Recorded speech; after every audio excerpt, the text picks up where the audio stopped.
You're listening to 1069 Click FM, live in color.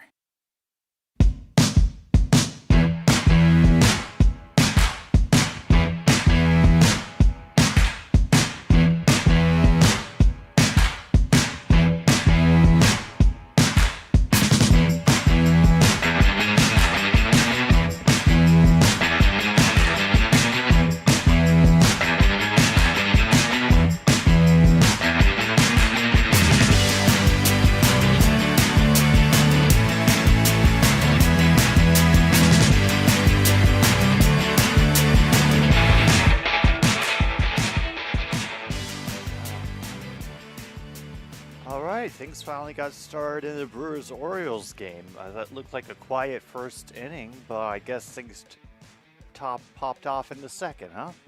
Currently 2-0 there, but otherwise, if you're new here, hi, my name's Jim B. This is another stupid sports show.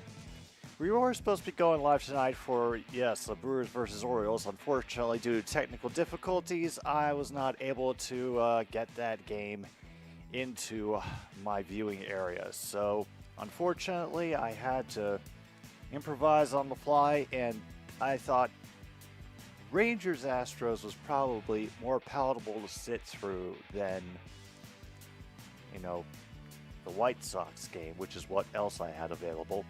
Oh, looks like they're showing it right now. That's a 2-run dinger inside the left field foul pole, and all the pitcher can do is watch. Gary Sanchez getting the 2-run home run in the second inning. Nice job. But anyway, since we have a little bit of time and I haven't done one of these kind of episodes in a while, I thought, we'd hang out and do something that I like to call Ass Talk, which is basically, going over the sporting news of the day and whatever I might have missed, because there's a lot of it out there. I like to depend on people to keep me up to date on these things. Kip, it's going good. I've just been hanging out all the day, doing a little riding, trying to clean up a little around here, and yeah, it has been a while since I have heard that song to bring in the baseball broadcast. Damn. But we're getting back to that really chaotic time of the year when the spring comes and the playoffs start and everything is overlapping, and then the draft happens. But also, after we're done with all of this and throwing around the general news and information and such, I have, and this was by request, my overwhelmingly accurate draft predictions for the 2024 NFL Draft. I have taken the time to think about this very carefully, and so I'm going to save that till the end. Oh yeah, that's why we're not doing hockey tomorrow night. No, I've already had enough hockey for this week. As much as I love the sport, I want to give myself a break of it, and yeah. Besides, I'll be more focused on whether or not the Capitals can be eliminated in the next couple of days. I'm looking at it right now. So our major issue right now is the Pittsburgh Penguins. I think they could be the X factor in all of this. Now, let's take a look at what the Penguins have going for their schedule. All right, tomorrow they play the Bruins. That could be a rough one. They play Nashville. They have a decent chance with. And wait, what do they do next? Islanders, once again, decent chance because the Islanders are still kind of barely hanging on. And then, oh, that's it. The Islanders.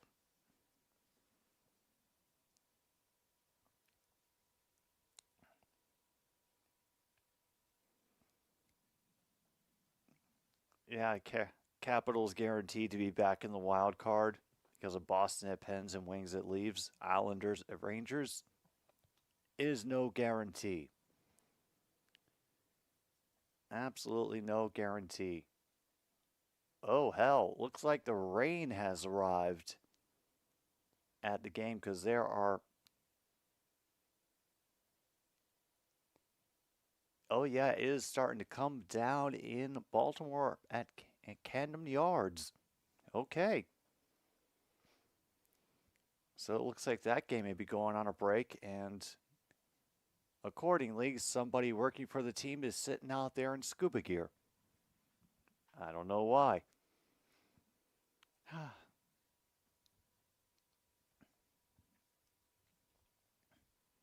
Yeah, I mean, also, even though Mr. Dangle did not make a big deal over it because, game 79, he's much more interested right now in whether Austin Matthews is going to reach 70 goals. I don't blame him. But there's still all kinds of opportunities the uh, for the good teams to blow games later in the season. Meanwhile, it looks like we got a triple off of that, and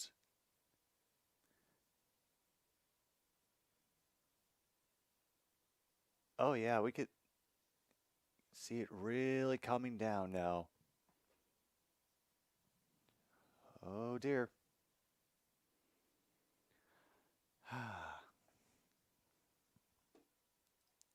Oh my goodness.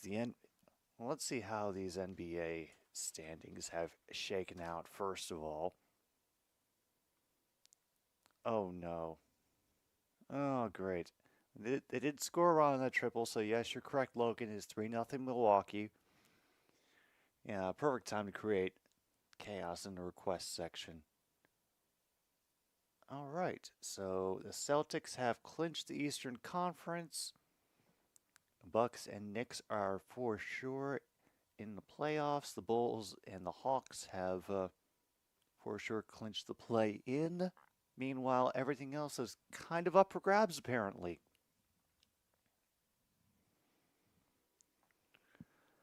All right, over in the Western Conference, Nuggets, Timberwolves, and Thunder are all in for sure. Clippers and Mavericks have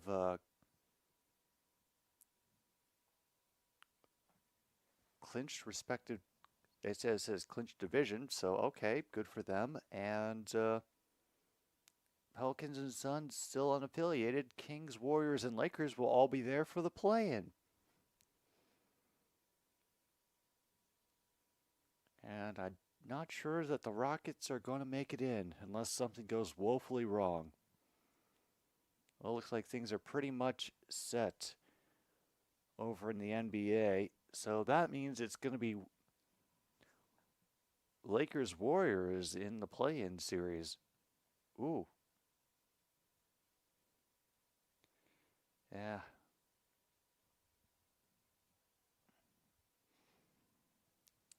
Well, best of luck to you, SA. All right. So let's see. Actually, I'll go over to the Eastern Conference for a moment. Logan, if you're still listening, I'm going to look at the schedule right now. Is there a team? Because I know you're the two. Looks like you're going to be the 2 seed. That seems pretty much locked up. Because you'll play the 7, and I mean, there's a decent chance you could play any one of the play-in teams. Is there a team among the probable play-ins right now, which are 76ers, Heat, Bulls, or Hawks? And I know your immediate answer is going to say, we'll take on any of them, doesn't matter. But is there a team that you especially would or would not like to see? Oh, oh what has especially impressed you about Mr. Anthony Davis this season? Is it just production numbers? Is he like assuming more of a leadership role with the team, or is it some other intangible that I haven't yet stumbled upon in my many years of yammering? Mm. AD, a consistent force for the Lakers. Okay. And I'm assuming that he's been either staying healthy or the team is actually, giving him rest to recuperate when he is, a little clipped. Without him, the Lakers are meh. Ah, okay. It's that bad. Meanwhile, congratulations, Blue Jays, on getting a home run, and to whoever home plate lady is, yeah, welcome to the Group W bench, I suppose.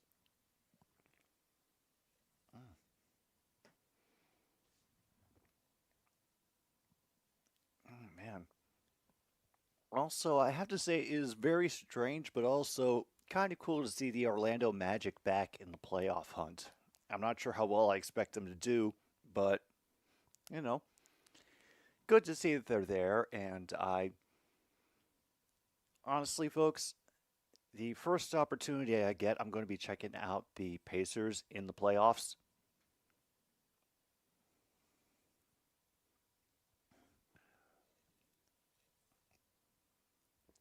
Just because they seem like they will be a lot of fun to watch.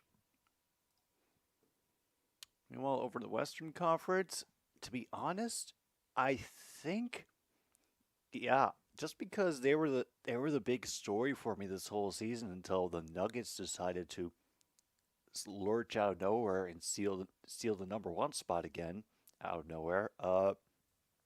Yeah, I'm going to be focusing on the Timberwolves and Thunder whenever possible for the Western Conference. It's just a great story. Two teams that have been struggling for a good while, the Timberwolves for a lot longer, and Thunder finally getting the rebuild back together. Mm. Um, Before I forget and get too far, this little section is just hanging out and talking section of another stupid sports show today is brought to you today by our old pals Crunchy Rice Squares. It's exactly like it says on the box. What the fuck else do you need?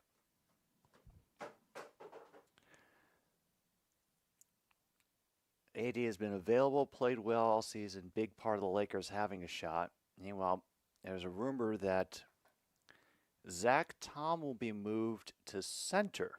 Oh, damn.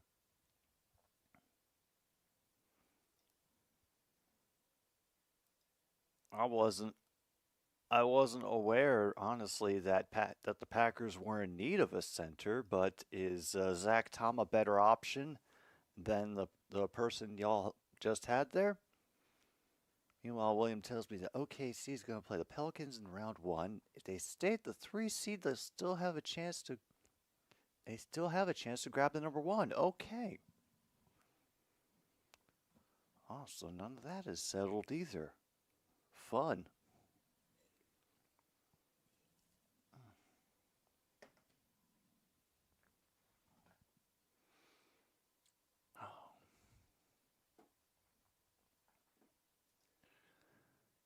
Oh, come on, Pittsburgh. I know you can do this, really. Zach Tom better than Josh I can't run block Myers. Ah, so that's where the discrepancy lies. Okay. All right. And is Josh Myers going to hang around? Do you think he'll just get shifted to another position, or is he not long for the offensive line of the green and gold?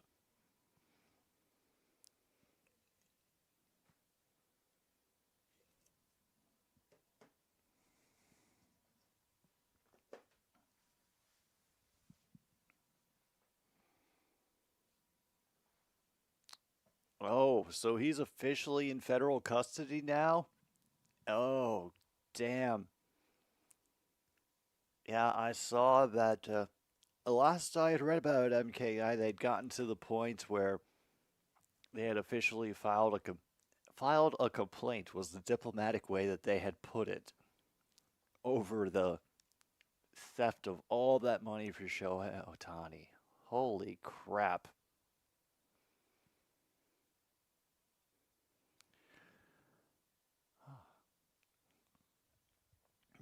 The detail like that stuck out to me the most and was just, I guess, really threw me for a loop was that the interpreter at a couple of occasions was daring enough to pass himself off as Shohei Ohtani on the phone. I mean, it's just disappointing that Ohtani got taken advantage of in that way.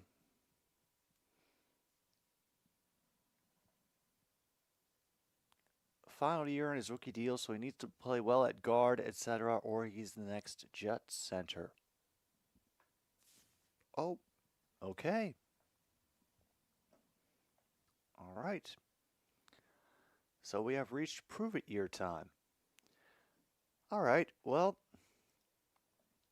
since this is probably going to take us up to the top of the hour when the game is supposed to start that we're going to be keeping track of, and they're just switching through the other games right now on a scrambled basis. Currently, the Pirates are leading the Phillies 2-0, so woo! Here, and this was by request because Luke asked for it, so blame him when he comes around. This is my predictions for the 2024 NFL Draft. It's not always going to include a specific player, and more often it will also include a general direction that the team will go and guide about what they choose to do during the draft. So, yeah. You'll understand as we go along. Yeah. Yeah, it's a very, very awful definition of friend, MKI. All right, here we go. Now, I will also be up front. This is not in draft order, but I will start from the top. Okay. So, Chicago, the number 1 pick. They take Caleb Williams with a strained smile and a hoarse insistence that everything will work out this time. In Pittsburgh, their newly selected first-round running back is found drinking in an alley with Justin Fields and a group of intelligent raccoons that are later identified as the Pittsburgh Young Professionals. And of course, Mike Tomlin accuses reporters of not understanding camaraderie.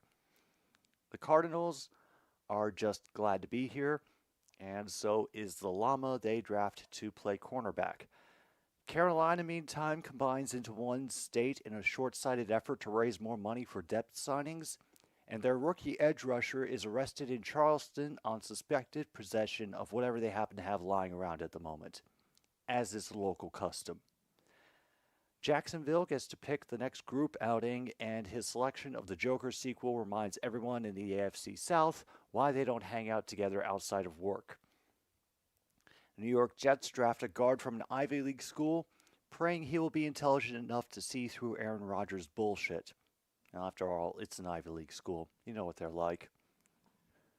The New York Giants hold open tryouts for quarterback. They are asking for 16 bars of an up-tempo song and a 1-minute monologue. Then they draft a quarterback anyway and leave us feeling like we wasted our time. The Raiders put their first-round right tackle in charge of their weed dispensary when Mark Davis becomes very impressed with the player's business management degree. Meanwhile, Seattle will use its first-round pick as a distraction to steal Vancouver's pornography stash, and then they discover what Vancouver is into and quickly put it back. Spend 25 minutes washing their hands and learn that their new inside linebacker has emigrated and signed with the BC Lions in the Canadian Football League. It's a good time to let you all know that we will be live for the CFL draft. Just the one in the evening, not the international draft during the day. In case you were wondering, True North, I gotta save my time just a little bit. Oh, fun times, and the gambling stories continue, and I'm sure they're only going to get better from here. Meanwhile, Josh Allen himself will show up to announce Buffalo's first-round pick, and he will give his new running back a misspelled friendship bracelet. The Dallas Cowboys will dig up the corpse of Sam Houston and use the freshly removed heart of their first-round defensive lineman to revive the former governor. Houston's head is immediately removed again when he publicly speaks out against Jerry Jones' hiring practices. The Rams, they pick their friends and their friends' nose, The Rams don't understand personal boundaries, and as such, they have only selected players from Texas. Hook 'em horns indeed.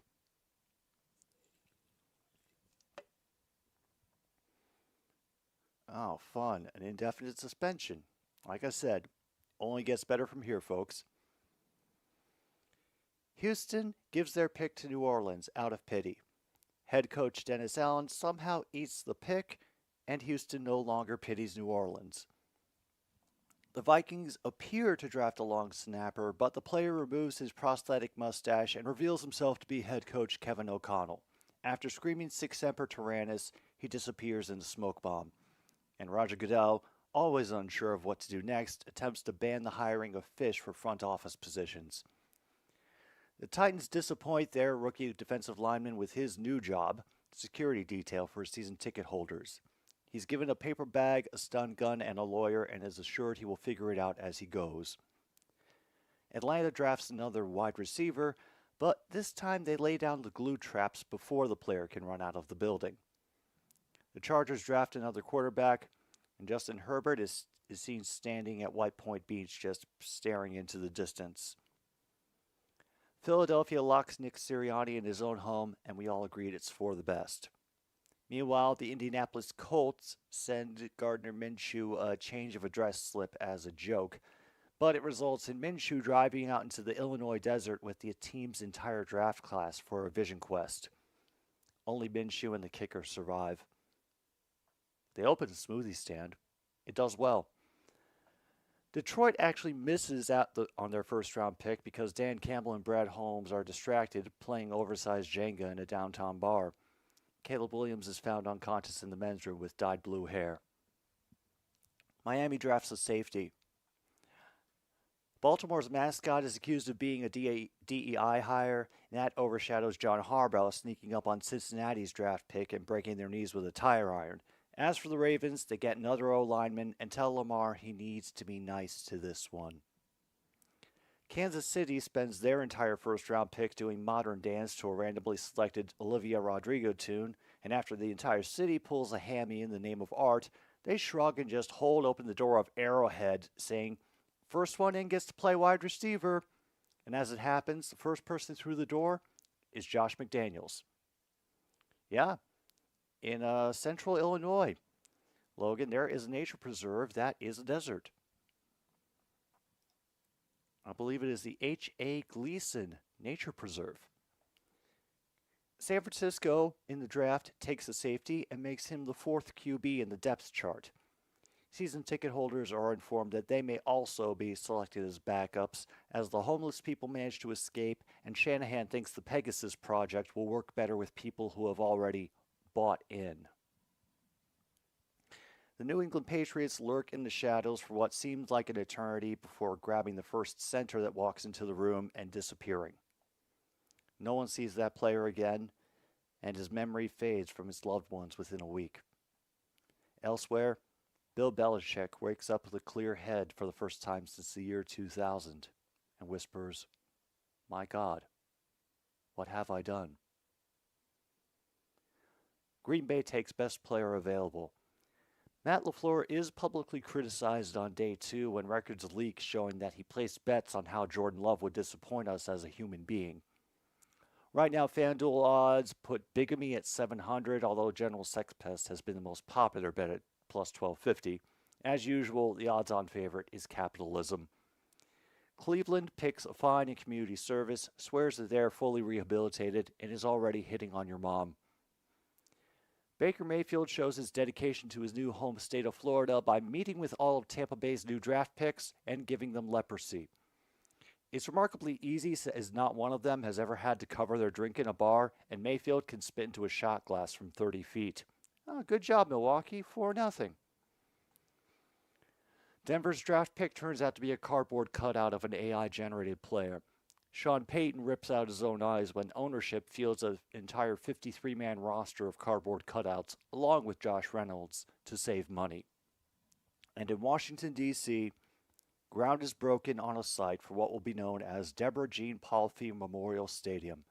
The occasion marked by the ceremonial and voluntary throat slitting of every fan who wants the old name back. Only 843 people show up, far less than the 46 million the online invite promised. Washington rebuilds their own line, and Marcus Mariota, the new Speaker of the House, oversees a major reduction in military spending. And hopefully, once and never again, that is my predictions for the 2024 draft. Next week, I'm going to give my actual thoughts on how all the teams have done in the offseason, which has been planned all this time, but I just thought I would wait until the last possible minute because you never know what kind of moves are going to be made, who's going to be traded, what coach is going to end up where, who's going to go away. And I wanted to give the teams as much time as they could to, put their shit together before the psychic hotline horse race that is the NFL draft. Anyway, tonight's game. Wow.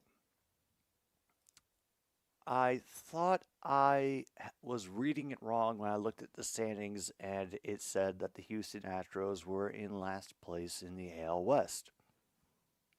And so I went over to their little Major League Baseball homepage to see if there was anything that could tell me what was going on. And yeah, when just about every headline on your MLB homepage involves the word injury or ailing or some other health-related adjective, that's never really a good sign. So, yeah, they're 4-10 right now. Texas is leading the division. It's first place versus last place. And, well, I guess the bright side of it is I didn't pay the Rangers any mind, and then I ended up completely writing them off because of the performance in the one game I think I saw them in last year. So yeah, I was completely run over when they won the damn World Series. Oh, MKI, I do not doubt that the Yankees fans are gloating about the Astros right now. I mean, the Yankees haven't had much to celebrate lately either, so they kind of need everything they can get at the moment. So, let them have their fun.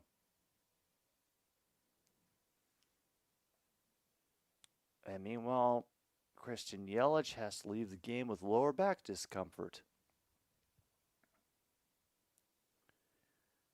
All right. Closer and closer we crawl toward the game as they go through all the pre-show nonsense that they possibly can.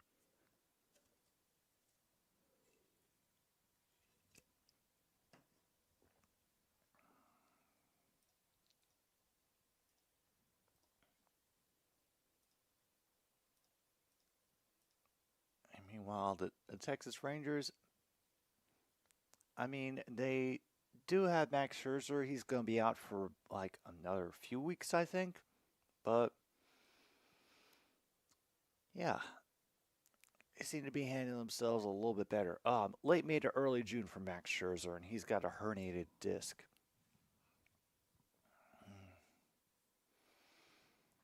Man, I am shocked that the dude is still up and about.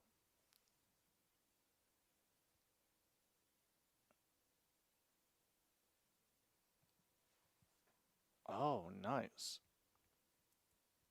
Will be sidelined for most of the first half of the 2024 season. But now they think he's turning a corner. They could get him back sooner. And the Royals are just behind the Rangers. So, yeah. So far, the 2024 baseball season is, yeah, a real friggin' crapshoot and a bit of a surprise, to be honest. And as much as I don't think anybody was expecting the Royals, nobody's happy about the Yankees doing well, except for Yankees fans, and they don't count in this instance. And a good amount, yeah, I'll be honest, there is a good amount of schadenfreude from a number of people, especially anybody who is still upset about that whole cheating thing.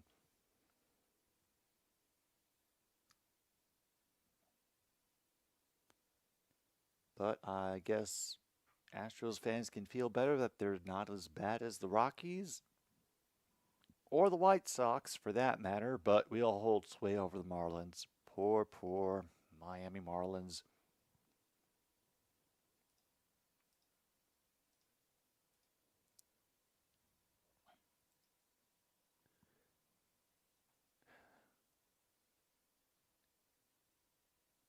Yeah, I think the Penguins can do this.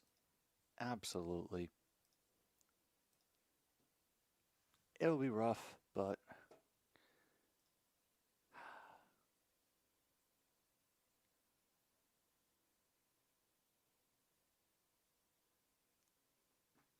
actually, while I have the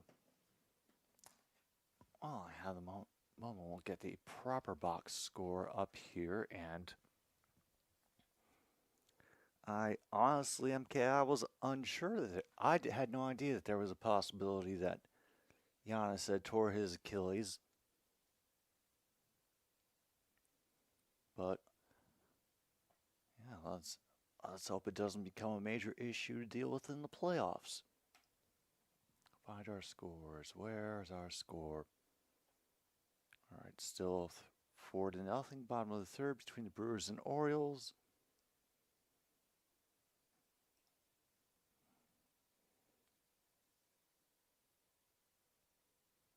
And Thunder Bucks is about to get underway. Oh, that ought to be a corker. And instead, I've decided to select a game that's going to have an additional 10 minutes of wait time. Fucking fantastic. You know what? That is fine with me.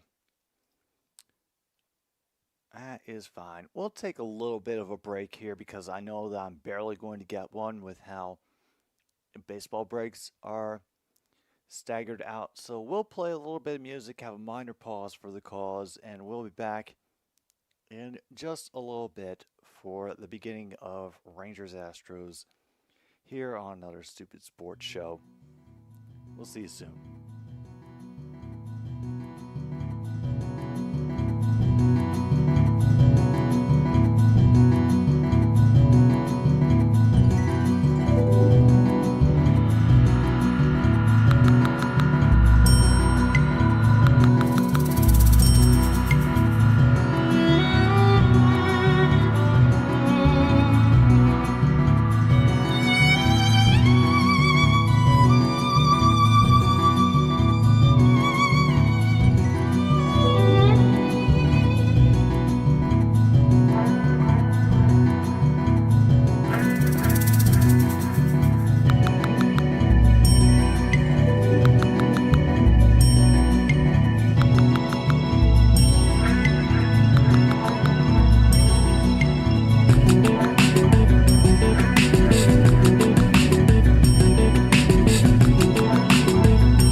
Seriously, what was I gonna do? Not bring him in at some point?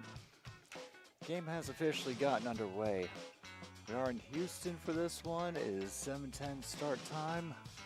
Monty has absolutely no interest in baseball whatsoever, and I don't blame him when we begin things with a very low and outside strike to Marcus Semien.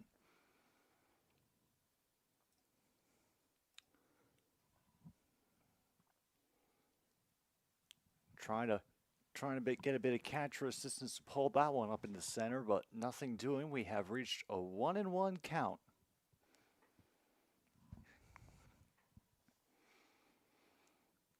All right, and this is France on the mound for the Astros, trying to add a little bit of flair on his follow-through to get the strike, but nothing doing now. A 2-1 count. Yep, we have finally reached baseball, Logan. Who'd have thought?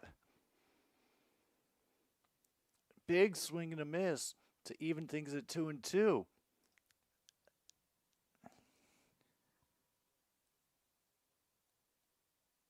Allen just sweeping across the plate, a lazy 80-mile-per-hour ball. Tries to go real low for that one. We now have a full count.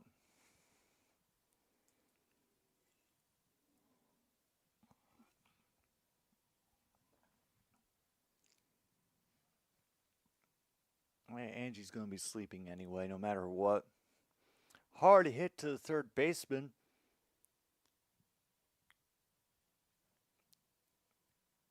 And right to Kessinger.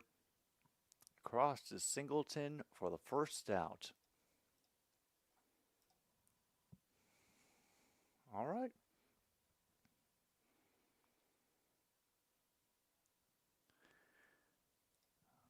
All right, apparently the Astros have had to do some shuffling around of players as well. So the injuries perhaps not limited to their bullpen.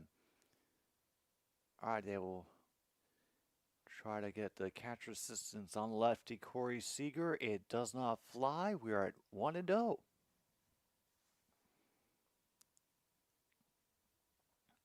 Leaning in on the 1-1, they go high instead. 2-0 already.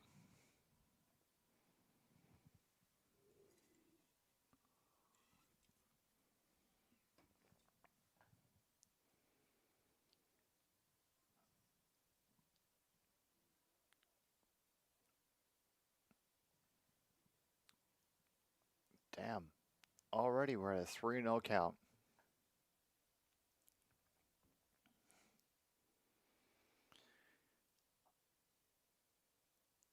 On Wednesday, you say. Meanwhile, 3-0 gets ripped in the corner off the wall. This should be an easy double, assuming he can hustle and slide his way in. It'll be officially a safe call. Slides in for the double.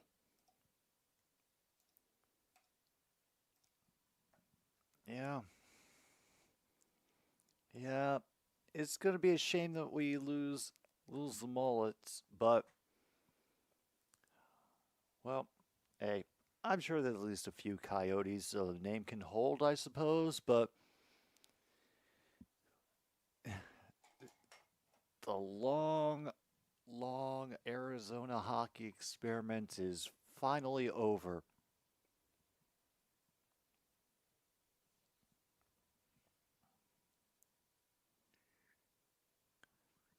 All right, we've got Evan Carter coming up now for Rangers. 189 on the season, but hey, it's the beginning of the season. High and outside. Very quick, too. Ball one. Actually, 1-1. I apparently had missed a strike somewhere in there.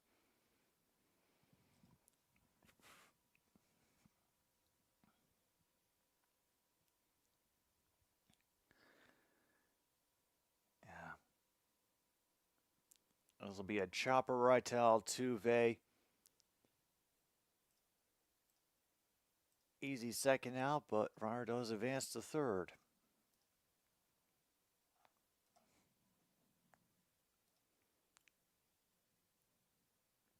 Well, one would think, but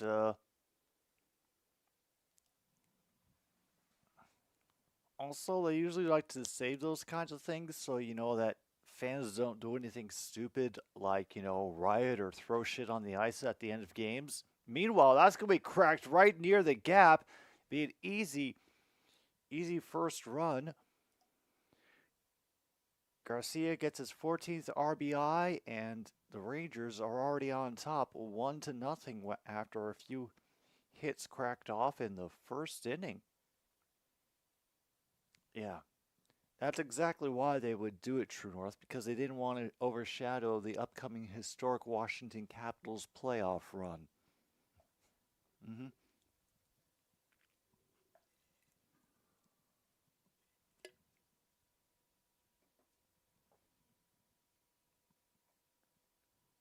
All right, a little bit low on that pitch as well, it looks like. It's a 1-0 to Josh Smith.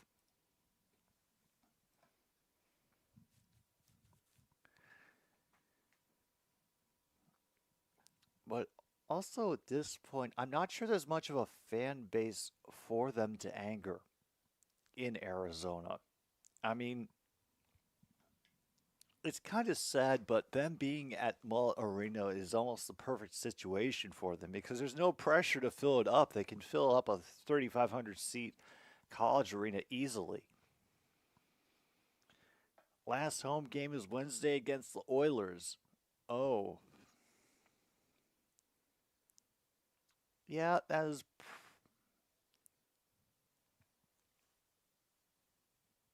They. I'm sure they're going to do their best to try to make it a tearful farewell type of thing. If that is the case, as lining up with their last home game. But uh,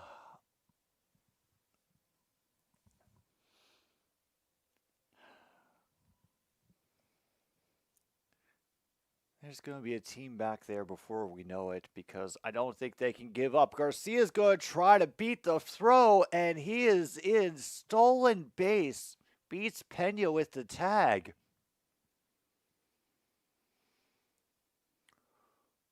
Woof. Third steal of the year for Garcia, apparently. And yeah, he is just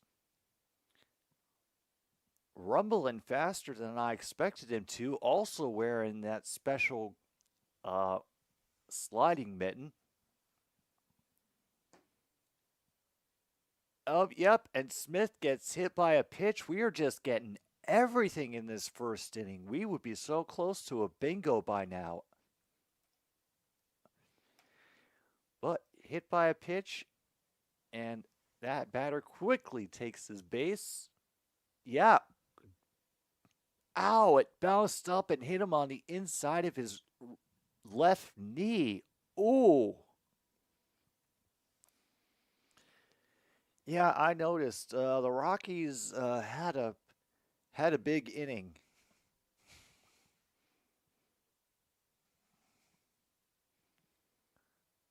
Wait a minute, we're up to Wyatt Langford now. What are we at? Like the sixth batter of the inning, I think. Caps end the season on Tuesday with the Flyers. Fitting. Meanwhile, I'll be grounded right to third, and it'll be easy play at second to finally end the inning. A roar of approval comes up from the crowd because it's finally over. An, an, an, a bit of an upsetting first inning for the Astros. They allow a run, and well, see if they can get the equalizer here. Like I may have mentioned before on this channel,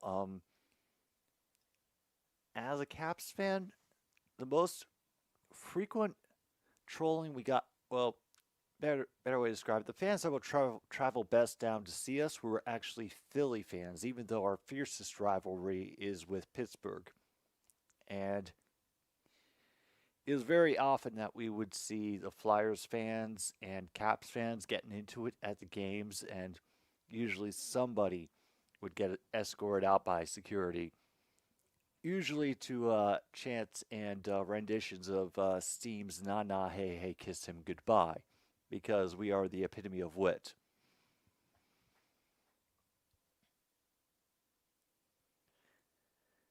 Come to think that the Astros got burned by the Royals with 9 runs in the first inning yesterday. Ooh.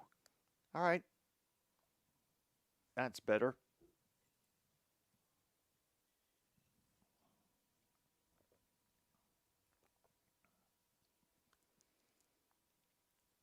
Oh, by the way, put off on drinking Modelo and Coors for a while in solidarity with striking Teamsters in Texas. Thank you. All right, we have brought it back, and they're highlighting Mr. Jose Altuve.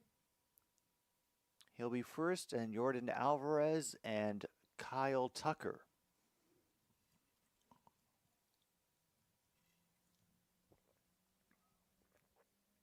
Altuve swings on a wide breaking ball. Even he says, yeah, I'm a schmuck for swinging at that.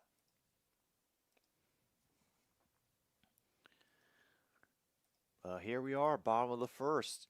And I thought that one was on the inside quarter, but umpire thinks that was a miss. 1-1.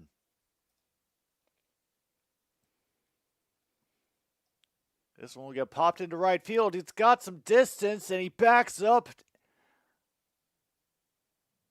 And it is a catch. That is Garcia who gets out number one. He'll nail Altuve at the warning track.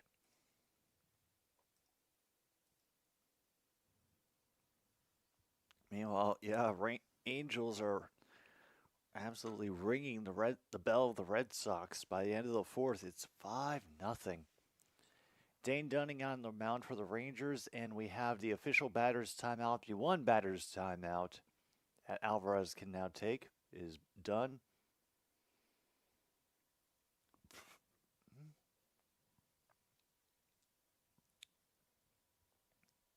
You're very welcome, MKI.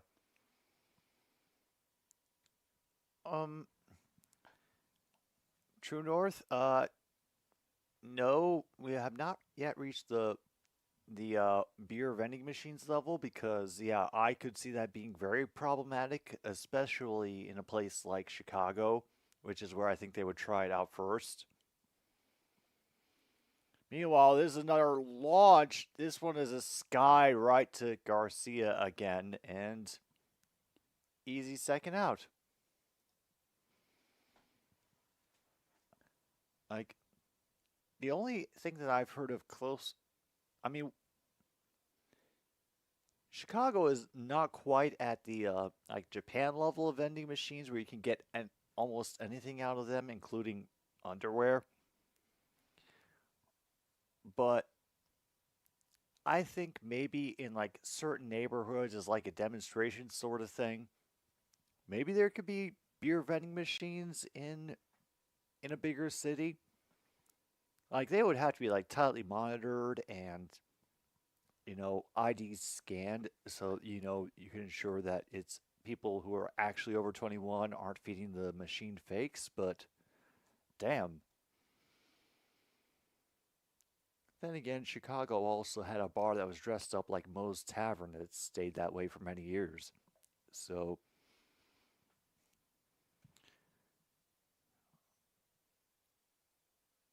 and now Tucker finally drives one, and that goes into the bullpen. And we are now tied at 1 because of a quick home run.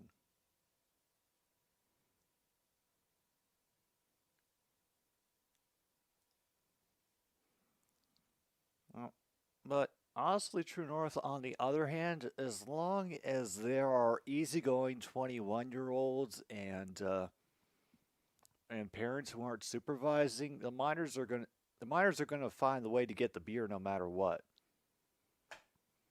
So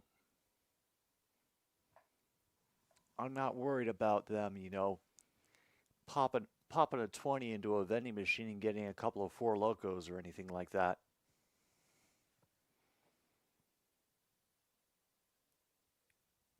Now when we get cracked right to shortstop, that should end the inning. And it do.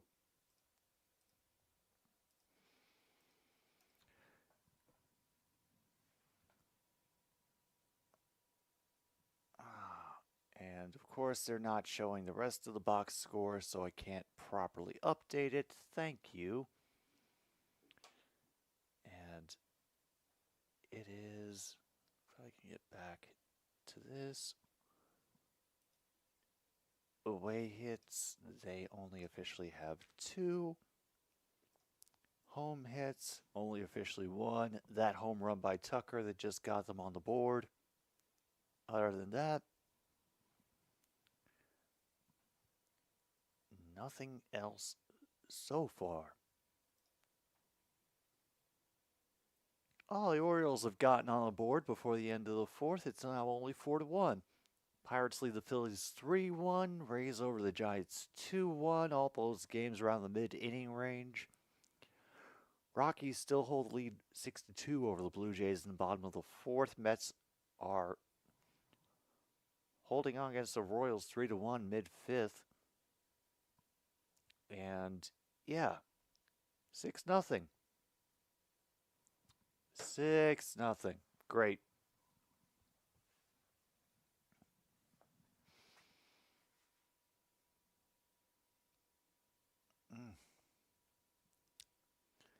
Oh, man, not Embiid again. Oh. Seems like just at the worst possible time. Embiid getting injured again. Let's see.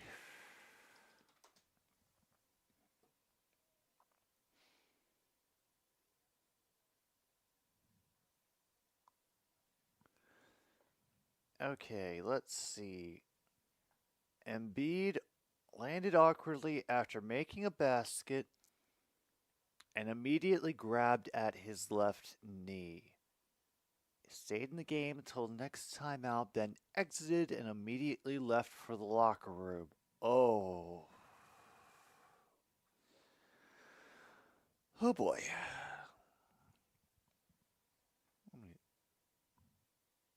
Let me see. That first pitch is in the dirt from France. And I had forgotten. I assumed that the 76ers were still in the race. I know that was an awful thing to assume. But yeah, there they are, 7th place. Long drop from 3rd, where they had been for most of the season. Now the Knicks are in 3rd.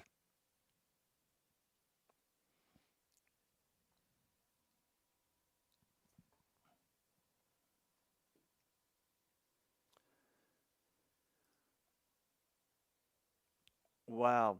The announcers are already bored. They are talking about how hungry they are and asking the fans to bring peanuts. Oh my God. Wow. Sports.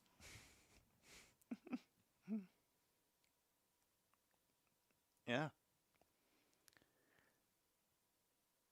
Oh yeah, no, I remember that. I remember that very clearly, True North, from being in many restaurants, not only with a smoking section as a kid, but with vending machines where you could get cigarettes, and they were not very well monitored at all.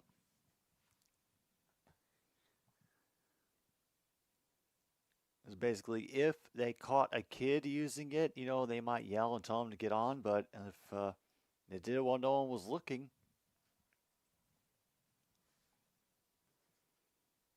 Yeah.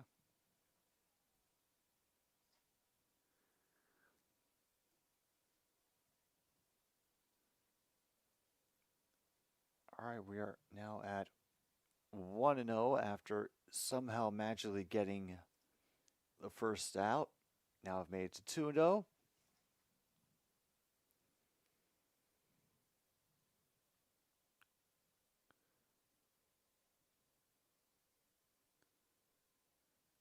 Oh, and now we've got the announcers trying to reassure the fans mid-broadcast that everything is okay. Remain calm, all is well. If that is not an indicator of how things are going for the Houston Astros, that they actually have to do the remain calm, all is well, during a game broadcast. Ooh. All right, they've made it to 3-1 anyway. Good recovery. Jared Walsh currently at the plate for Texas. All right, they've worked their way back to a full count.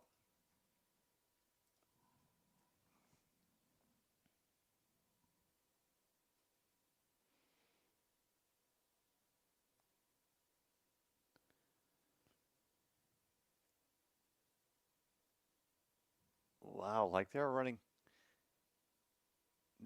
over all the faults, which includes apparently not good batting with runners in scoring position.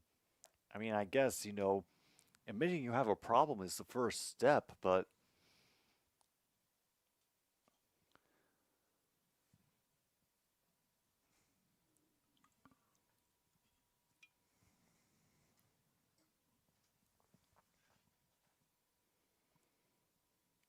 that won't get chopped foul. Still full count. Like, oh, the announcer's still going.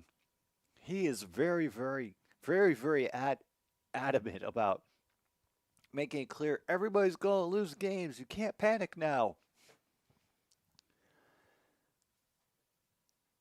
Oh my goodness, he get a called strike on the bottom edge of the strike zone.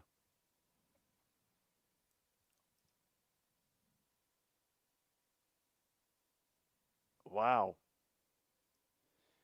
They're calling it a changeup.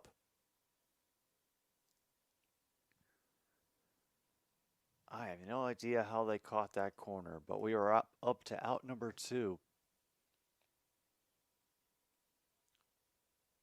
They show bunt, and the ball sails past the batter and the catcher and the umpire.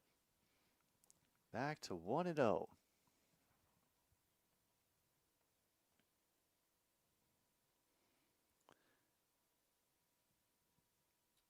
An odd off-speed curveball that drifts outside.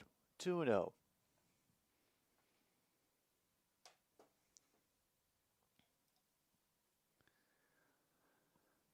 right. There we go. Big chop on that one. We'll end up out in the left field seats. Foul.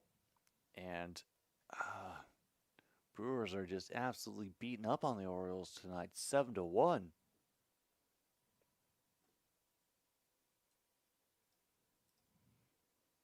And an easy little chopper. He'll be able to run and finish out the top of the second. And polite applause from the home crowd. Hooray. All right, while we have the moment, we'll get off the page of the awful news. See how the NHL scores are doing tonight. I know there's not too much to keep track of, but all right. Currently, Blues and Hurricanes still scoreless in the first. Okay.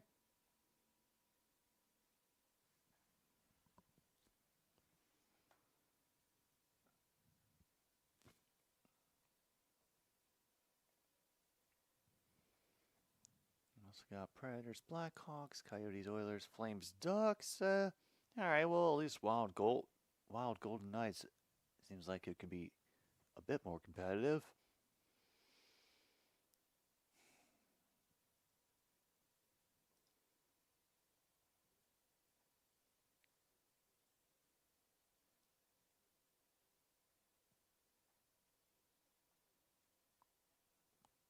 Oh man.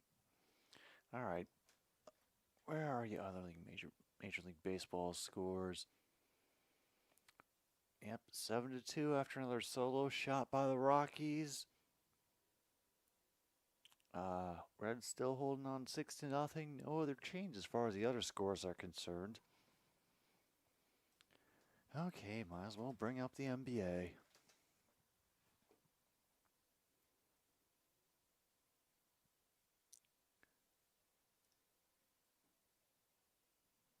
All right.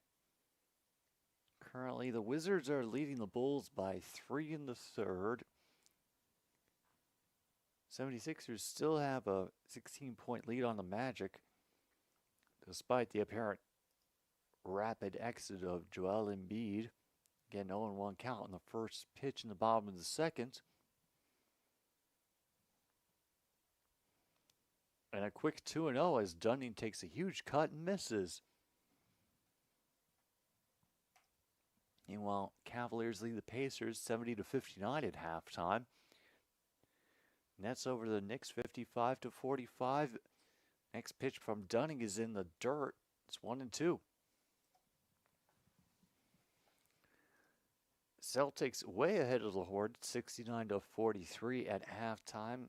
Got a 6-point lead for the Lakers over the Grizzlies in the first quarter. That one, first quarter, about to finish up.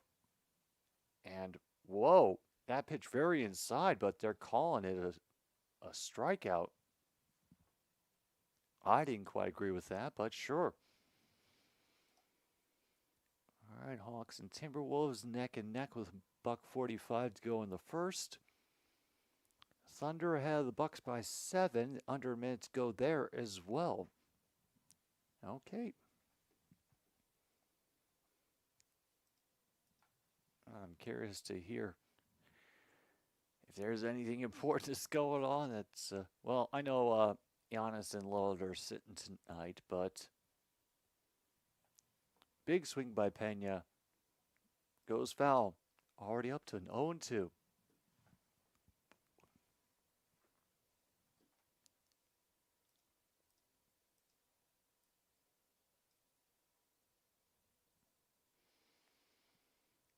We'll wait to come back to those scores and get a timeout done by Pena. And now we just have to wait.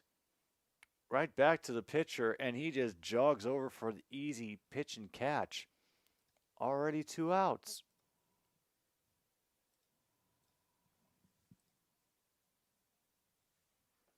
All right, we are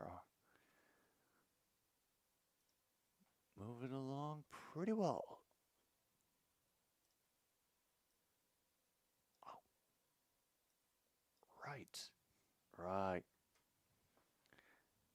Sorry, had to fix a few things behind the scenes, and now we get another big cut that is ripped foul.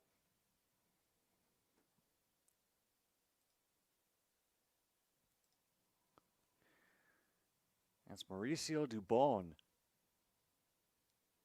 who's currently at bat. Not sure how far we are in the order, but we can't be any further than 7th or 8th right now. This was going to be cracked foul, 0-2. Made it close to the foul pole, but not all the way.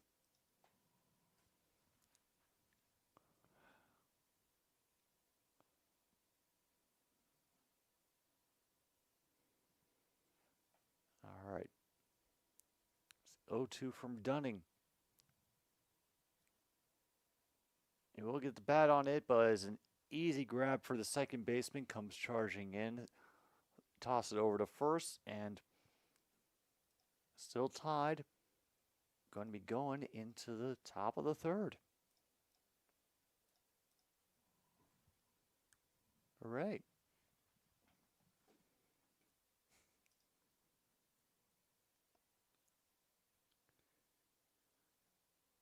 All right. Currently, they're still listing the win probability as 51.6 for the Astros over on ESPN, according to their analytics. And I guess I'll take their word for it. Let's take a moment to see who else. If there's anybody else I recognize from the long list of injuries that are plaguing the Houston Astros. Let's see. Penn Murphy.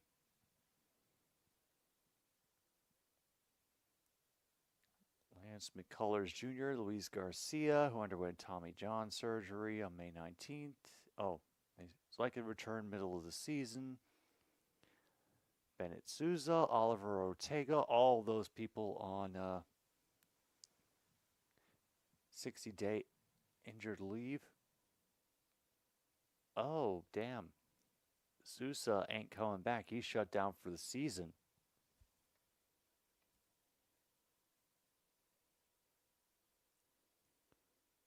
Meanwhile, Ortega got surgery on announced surgery on the 21st, was expected to miss 3 or 4 months, so yeah, still expected back in July. Meanwhile, the Blues have scored an early lead over the Hurricanes, 1-0. Hey, John Jay, hope your night is going well.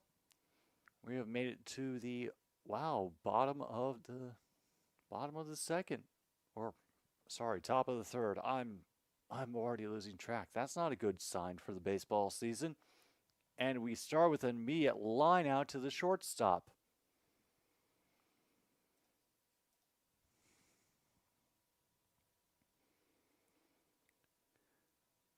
Okay, just as quickly, Seager is back up for the Rangers. Had a double in the first inning, was a person who ended up crossing the plate.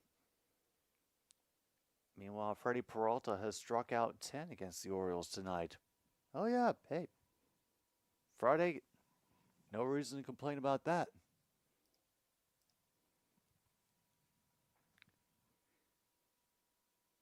Waiting on the 1-0 from France. That one sails high again.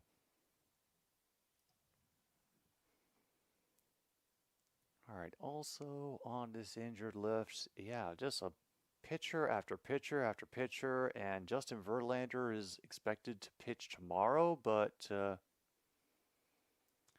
let's hope that isn't a extended thing.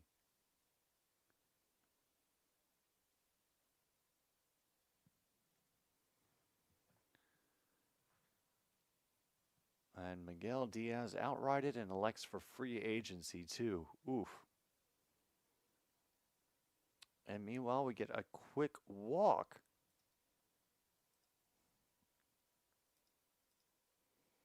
So Corey Seager has been able to reach base both times that he has been up tonight.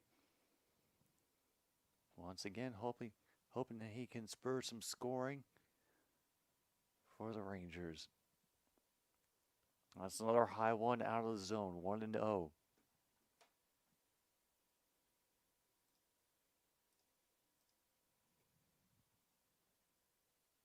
Damn, already 1-1? Ouch. And again, catcher assistance ends up pulling that into the strike zone.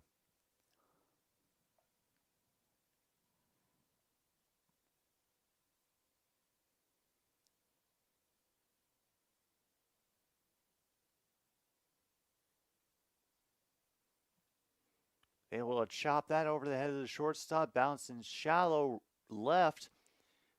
Has to take a hop, but is able to gather it up and hold the runner at second.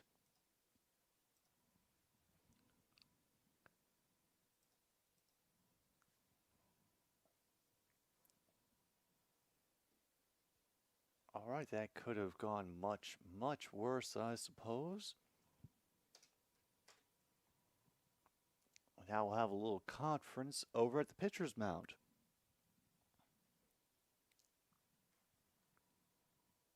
All right, here's Garcia. Player has been doing a lot for the Rangers tonight. Got a number of shots hitting to him out in right field, and has been busy. Got a stolen base as well.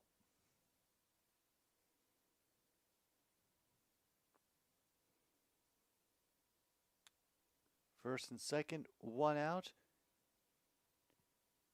First pitch of the at-bat from France, and it sails high and nearly clocks Garcia in the head. Okay. That's not cool. France has had some minor control issues, especially when his pitches have been outside, but all right, he's able to control that one slightly for a 1-1 count. Aldous will take his one timeout for the at-bat.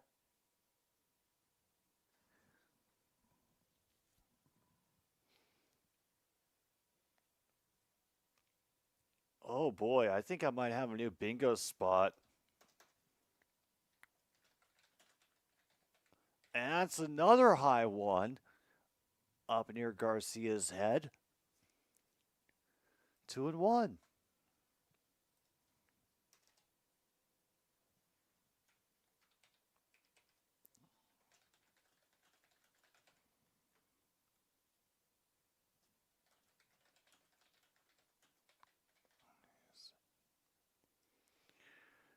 All right, we have reached now finally a 3-1 count.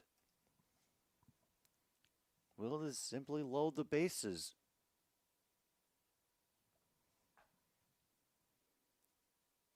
Just off the base. They tried to hold it there forever to make the ref umpire change his mind.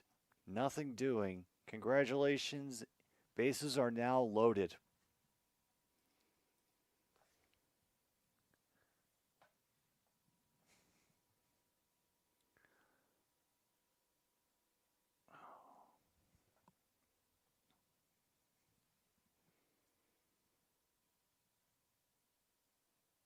And we start with a very low pitch for ball one.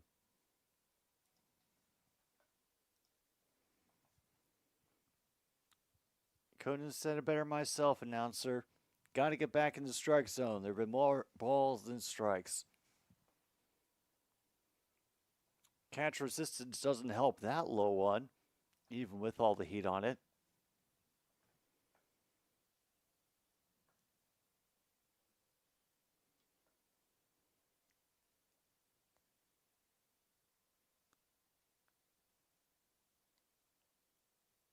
Big cut, big miss by Josh Smith up the middle.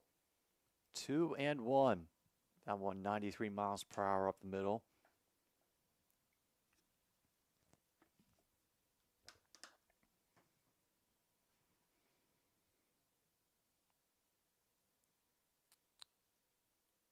Waiting on it.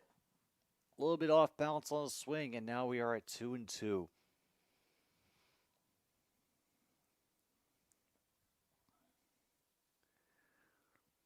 Getting a little bit of a cheer up from the crowd now. Will be another fastball from France to knock out Josh Smith.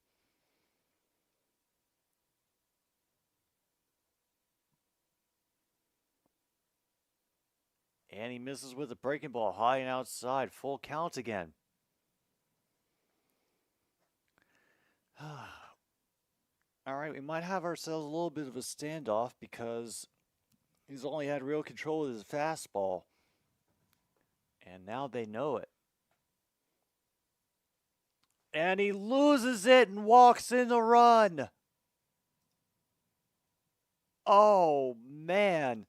3 walks this inning, and the Rangers have the lead. Oh boy, and someone is coming out of the dugout with a very serious look on their face. That can't be good.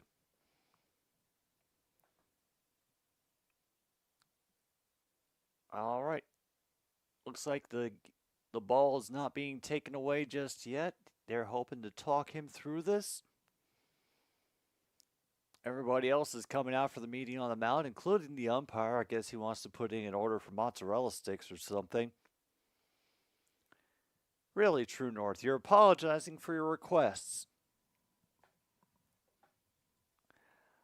I guess I'm going to have to go check in on that at break. And we're going to take a break after we get to the middle of the third inning.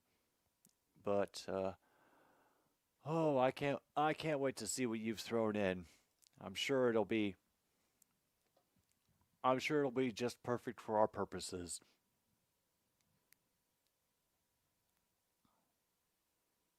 All right, high in the zone finally gets a called strike and a pitch into the zone, really.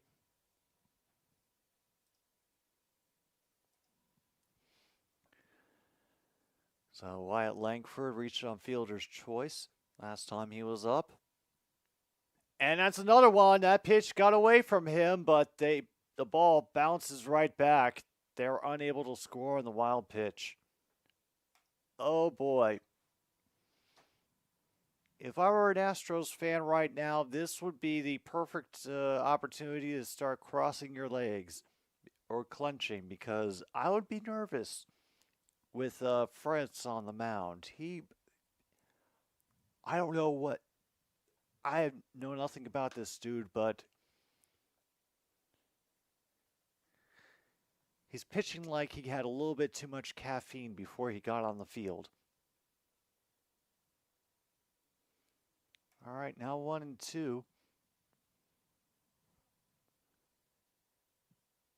What do you got for the follow-up, Mr. France? And we'll make him reach on chop and keep the count at 1-2.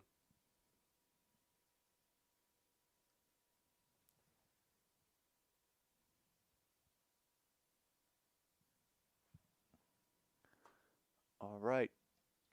Now up to the 62nd pitch for France in this game.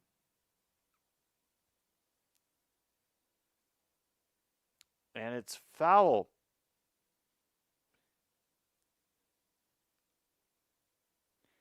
Angel Hernandez. Oh, that infamous dude is behind the plate. So catcher picked it up before it crossed the plate.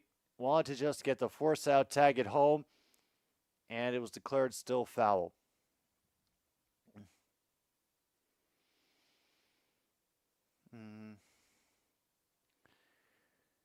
Yeah, I'm not sure about that one. And here it is. It's into the gap. They cannot rush to get it in time, and it's bobbled initially, so this might score two. Yeah. Are they calling a single and an error here? Because right now we got runners at second and third. We're up to 4-1. I'm going to have to check the box score to see how they score this damn thing.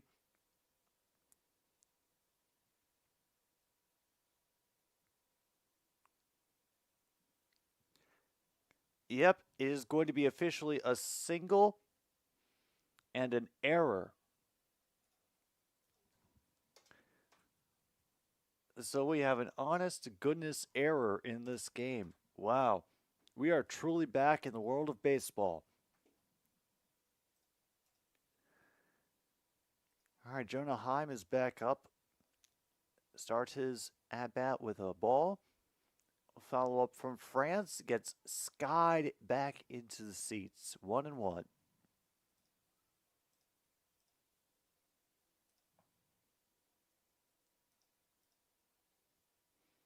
They still only have one out. And they don't have a force out at first. Well, they don't have a force out from first, that is. Oh no, this one got cranked. And it is gone. 3-run shot here in the third inning. And the Astros have gotten shellacked for 6. And there are some there are either some traveling Rangers fans or some real sarcastic cheering going on here in the Houston Astros home field. Holy shit.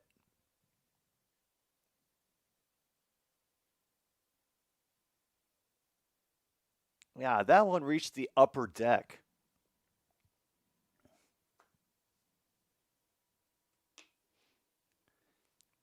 France is still out there.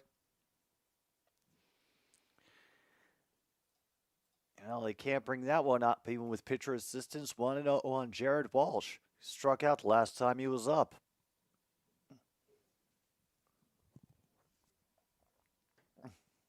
Number 2 does hit in the upper corner. 1-1.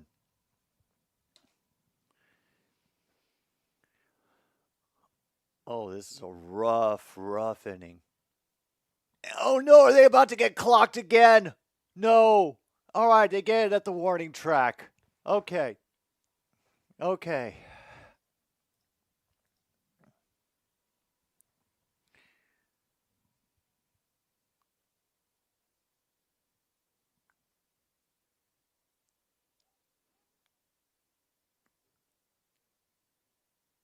Oh, yep, they've got people starting to move around in the bullpen.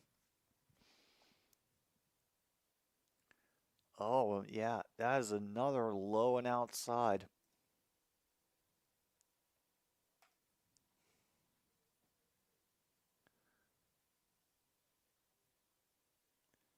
Able to get a strike with some catcher assistance, 1-1. But yeah, there's a dude already stretching in the bullpen. There's another one that will be hit high, but will be played in right field. The sarcastic cheer comes up. The diamond is empty, got cleared a couple of times, and now it is 7-1. Rangers leading the Astros. We're going to take a little pause for the cause here between innings. We'll be back for the bottom of the third. Hopefully the Astros can get back into this game. Otherwise, another stupid sports show is about to feel very, very long indeed. Woof.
All right, we are back here on another stupid sports show.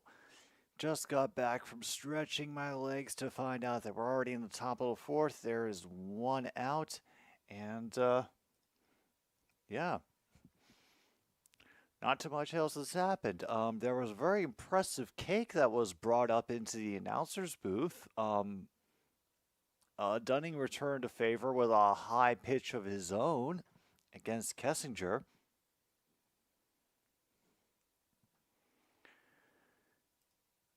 So right now it is 2-1. And there's a little heat along the bottom of the strike zone to put it up 2-2. 91 miles per hour. Oh, wow. Now, so you say that there was a bench clearing after the third home run. Was it because of the home run? Was there a bat flip? Were words exchanged between the batter and a pitcher at some point? Like, Or is this one of those things that have been kind of building all night?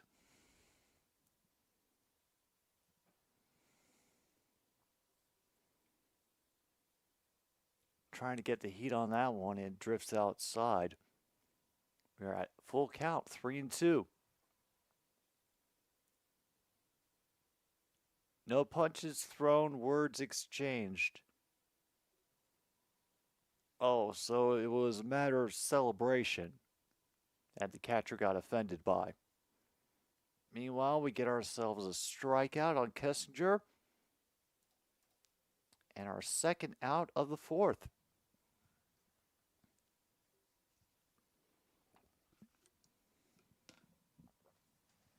Good, good.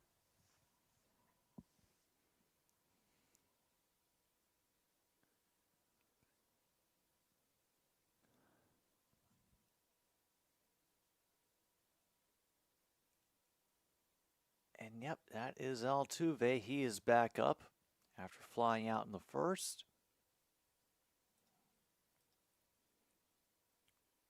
1-0 count, and that one, I guess at some point, was in the same general postcode as the strike zone. 1-1. Okay. In the dirt far before it ever reaches the plate. 2-1.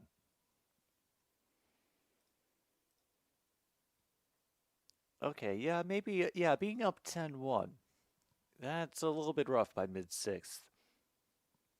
Rockies, meanwhile, 8-2. Angels blanking the Red Sox 7-0. Another far outside pitch against Altuve. Count is now 2-2. The White Sox have gotten on the board, so whoop-de-shit. Mets increased their lead over the Royals to 5-1 by the end of the seventh. And a called strike on Altuve. They've now reached full count there. Pirates still holding on against the Phillies 5-1 at the bottom of the eighth. Twins Tigers appears either just stuck at the end of the fourth. Meanwhile, Jose Altuve will foul down the third base line. Everything else seems relatively copacetic as far as the baseball scores go.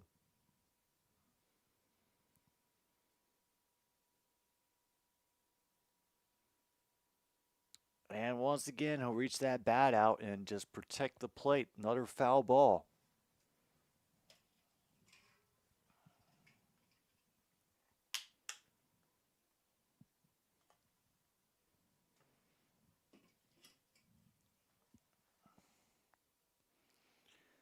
Bit of a check swing. That one still gets fouled the opposite way this time. 3-2 still. All right, fine. We're still beating the bottom of the third. I want the game to go faster, but yeah, I mean, they're doing all right for right now.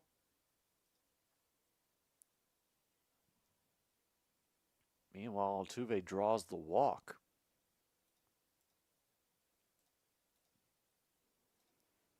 A 2-out walk. Minor cheer going up from the crowd.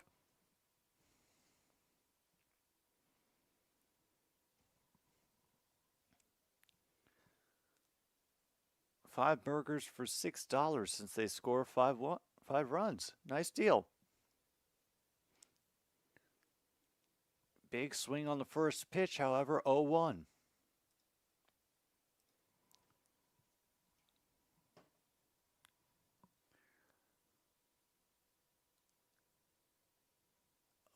To Jordan Alvarez. Catcher assistance near the bottom solidifies the strike. 0-2. Oh,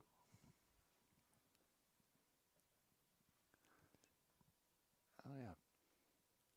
Umpire being very generous with all those scooping maneuvers that the catchers are known for doing. And meanwhile, he tags the guy in the bottom of the calf with a pitch that's way off target. And Alvarez is still limping that off.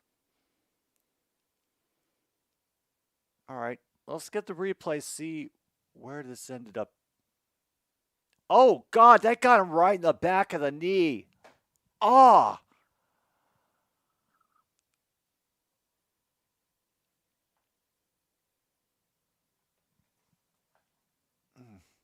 Yeah, important distinction there.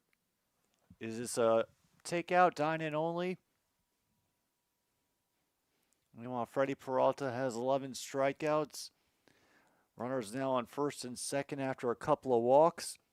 One real walk and one hit by pitch, but good time as any for Tucker to smack another home run. He was the guy who did the solo shot in the first that gave them their only run so far in this game. Oh, it's both. All right.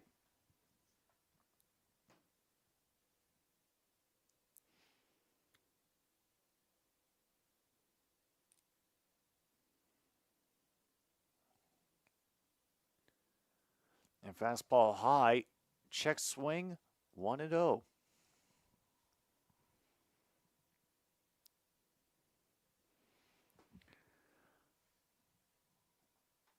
All right. Ends up catching him inside. Tucker not happy about the call.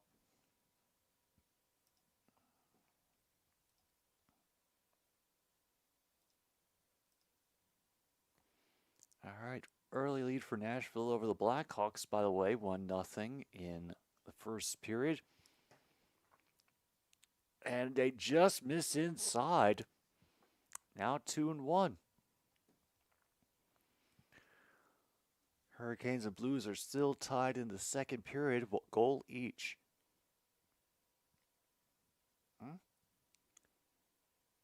Yeah.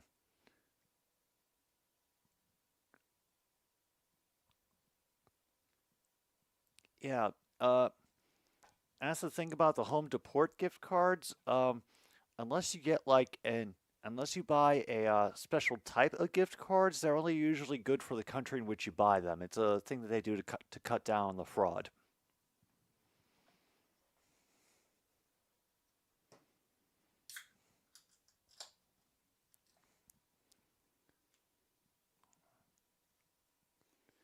And they get him up high, looking. Two runners stranded here at the bottom of the third, and 7-1 still.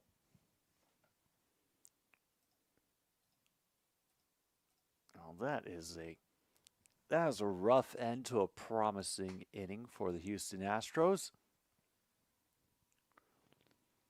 Mm-hmm.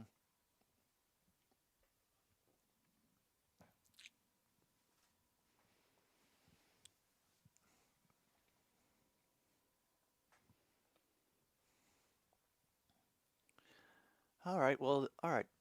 So far, this game hasn't been too bad. I mean, I get to check out the Rangers. I get to see what the difference between a first place and a last place team looks like on a baseball field.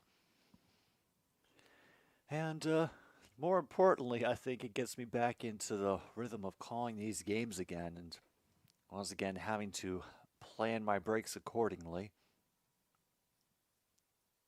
Let me see. Where am I at? Sorry, I just gotta think for a moment.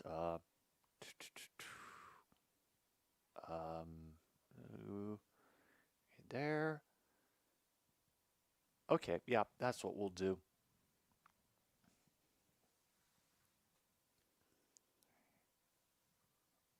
All right. You can tell it's been a while since I've had to do one of these games, can't you? Oh, hell. Coyotes and Oilers have just gotten started. I'm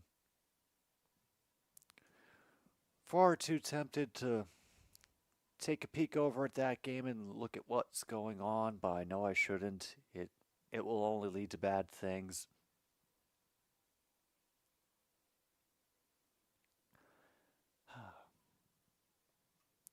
Yeah, I think we'll take our next break at the middle of the fifth.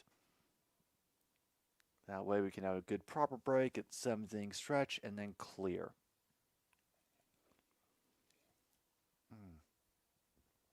All right, so officially between Willie Adames and James McCann. And a great running in effort by the third baseman. The throw gets away, and that's going to be an easy trot to second.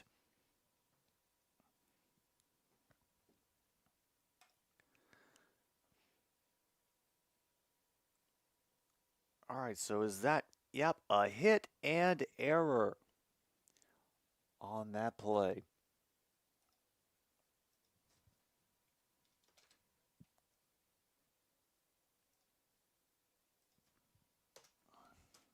And woof, second error of the game for the Astros.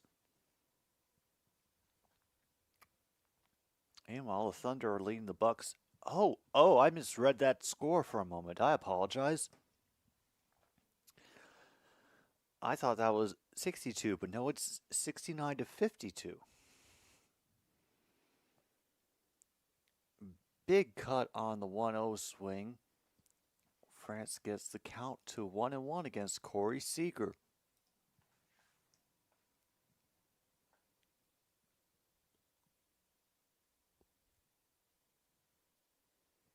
As another pitch in the dirt, quickly the catcher pops up to make sure nobody is interested in stealing.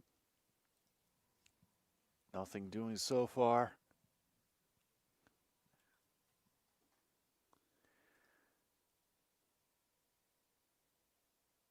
Oh man, Rockies have now made it 9-2. It's another pitch in the dirt by France, and I have to imagine the fans are getting a little restless with the lack of control.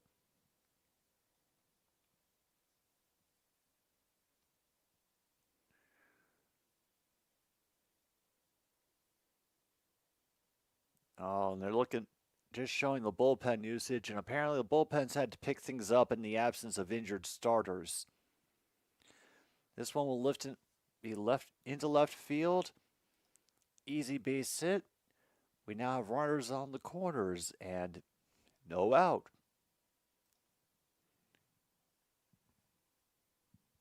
Oh, awesome. TXU energy. Because if there's anything that I trust in the world, it's an ad from a Texas energy company.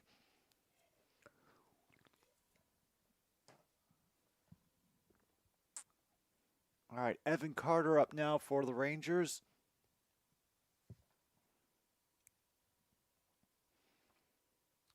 And he will sky it directly behind and all the way back.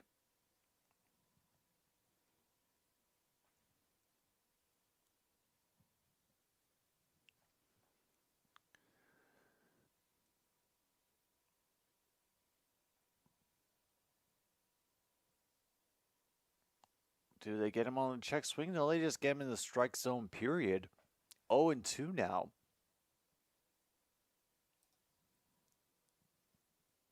Meanwhile, Blues have gotten up 2-1, forgive me.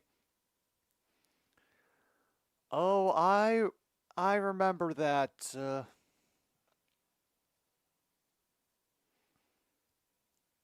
I remember that. True North. Oh, I remember that.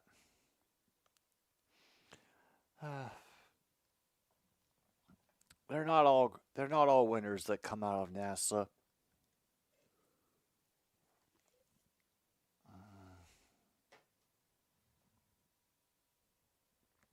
Meanwhile, that will clip all the way through to right field.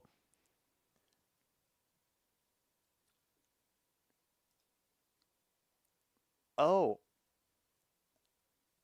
Apparently, the bullpen is not warming up. They just had people stretching. But, yeah, Astros, you're down 8-1, man. You can't leave this guy to hang out here forever.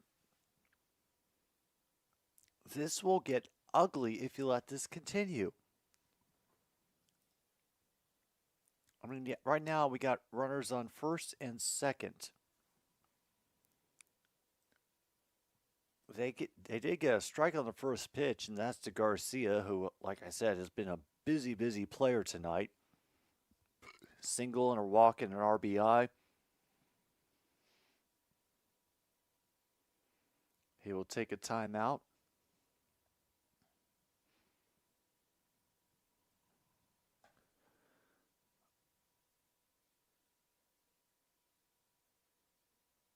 And it's another lost pitch, and the runners will advance. Oh, this is getting embarrassing for France. Not the country, but just this player, Jose Altuve, is keeping very stoic. But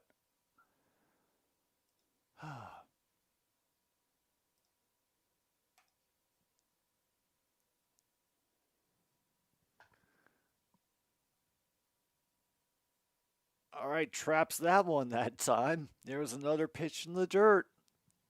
Hey, look, someone's warming up in the bullpen.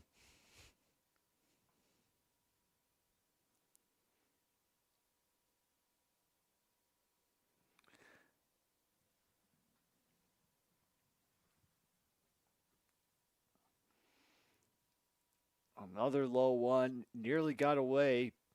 We are at 2-1 now.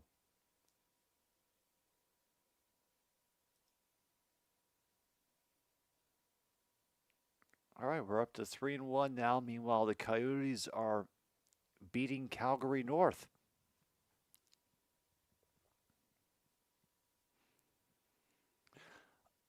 Oh my God, another low pitch.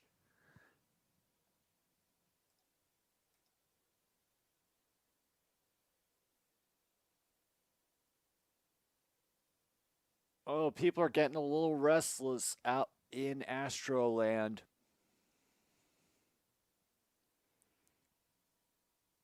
Bases loaded, no outs. No outs.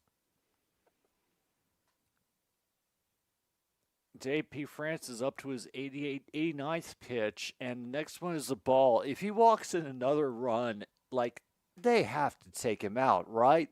I mean, they have to.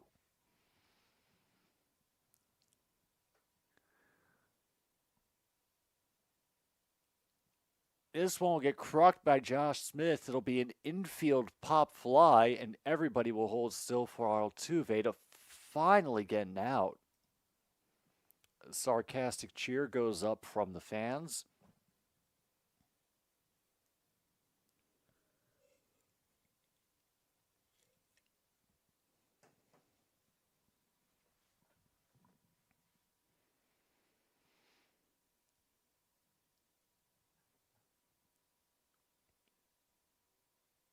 All right.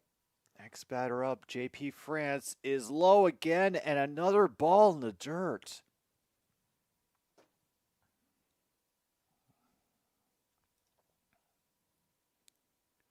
Like, I'm not even a fan of the Astros, and this is just awful to watch.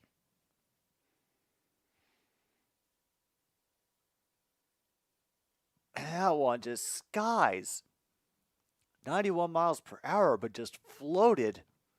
And the catcher had to snag it out of the air, 2-0.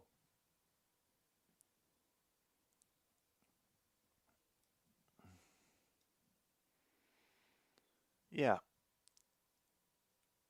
Oh my God, they actually caught the corner of the plate somehow. I don't know how, but it's now 2-1 on Wyatt Langford.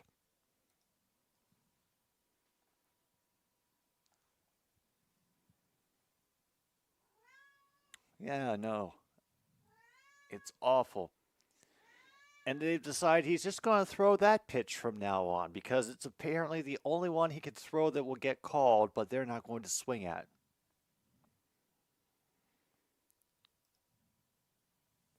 So we are up to 2-2.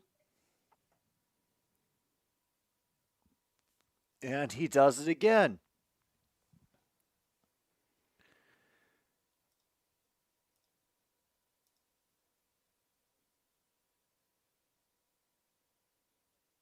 Yep, 3 straight cutters. And he is going to just, they're just going to have to deal with it until somebody either figures out how to hit that cutter or, he walks everybody. Manages to nab that strike with a fierce slider. 0-1. Well, Well, Logan, if it is Twitter, that means they're doubly worth not paying attention to.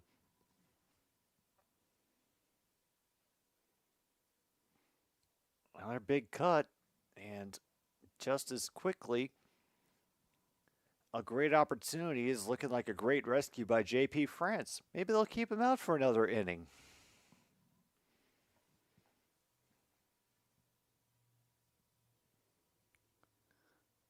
All right, here's the 0-2 to Jonah Heim.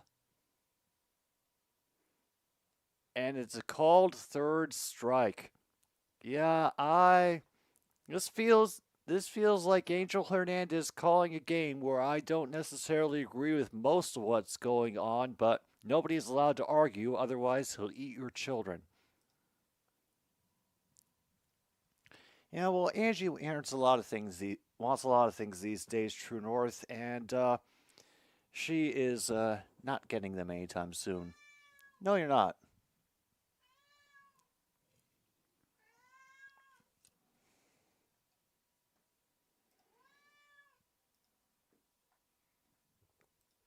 All right, there we go. Unfortunately, they strand 3. And we have reached the bottom of the 4th. All right, we are just that much closer to another break. And yeah, this game for the help.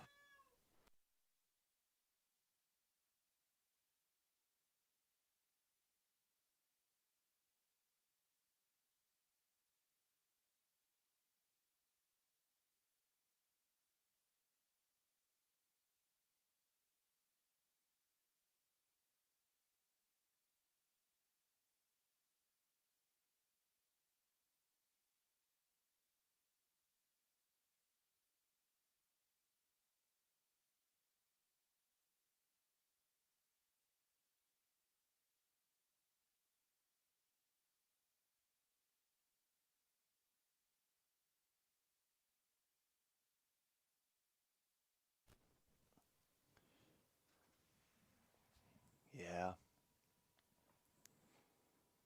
Yeah, Monty, we're just going to chill here.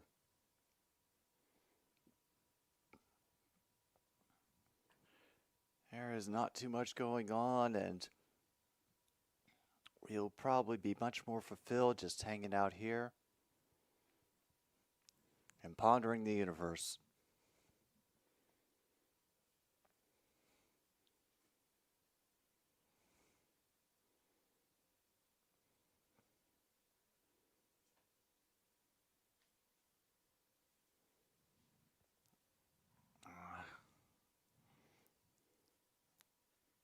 Hey.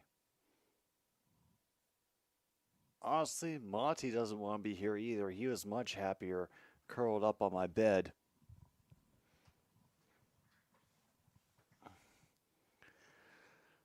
All right, we got a quickie single to get things going. First strike single on, first pitch strike to Singleton.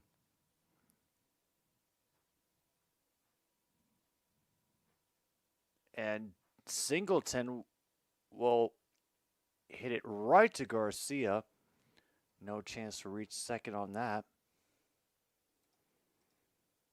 We have a quick out, number 1. Batter held at first.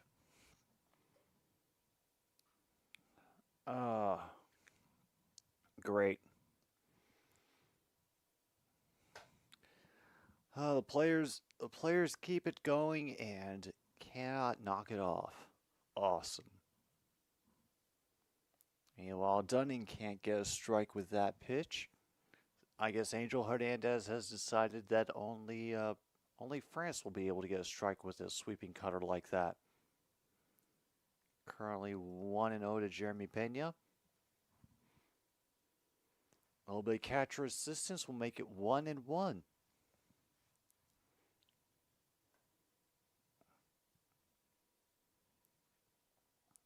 Meanwhile, Braves lead the Marlins 7-1 the top of the 8th.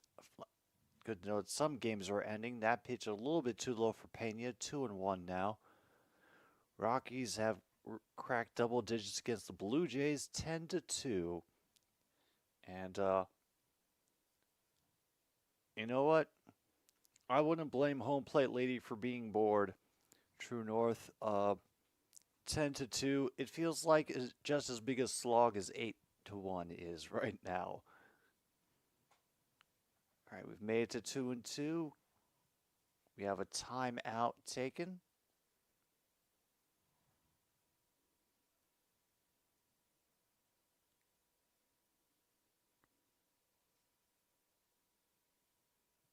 And there we go. Cannot get him on the checked swing. 3-2.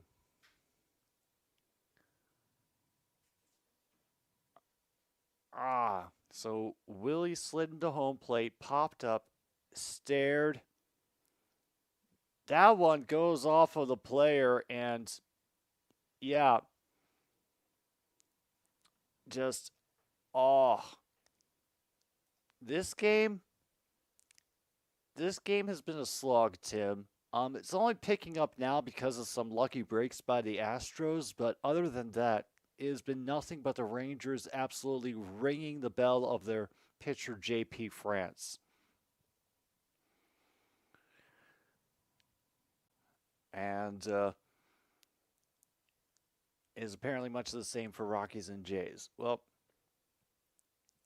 yeah, it's another one of those situations where both players were. Everybody was trying to figure out how much can I get away with before I get in trouble, and somebody thinks, oh, I did just enough, or oh, you did too much, and it's going to be a big bitch fit back and forth.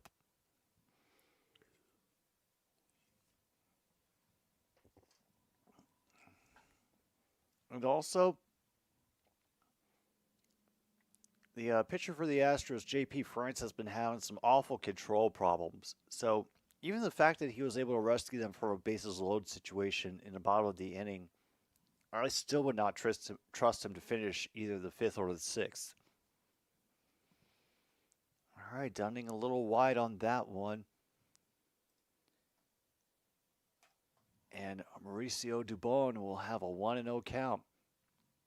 Runners at the corners, one out here at the bottom of the fourth.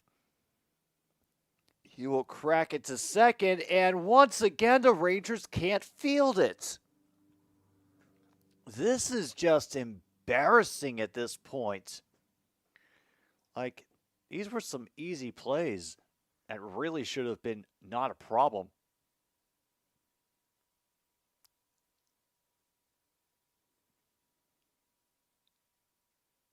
And how the hell did they manage to make this a... Wow, they managed to make it first and third again. All right, let's check our box scores. Away hits are now up to 8. Home hits are up to 4.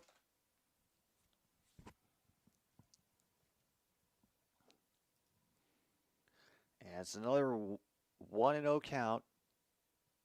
This time for Jake Myers. Finally, Brewers-Orioles almost done. Oh my God, and now the Rangers are melting down here in the fourth. At least they're able to hold up the runner at second before anything gets worse, but now Houston has hope again. Oh, Tim.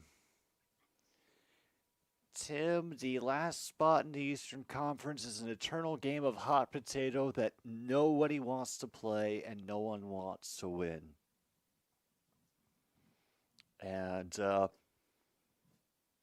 right now, I'm hoping to just push all responsibility off onto the Pittsburgh Penguins and, be able to enjoy the NHL playoffs from a casual perspective.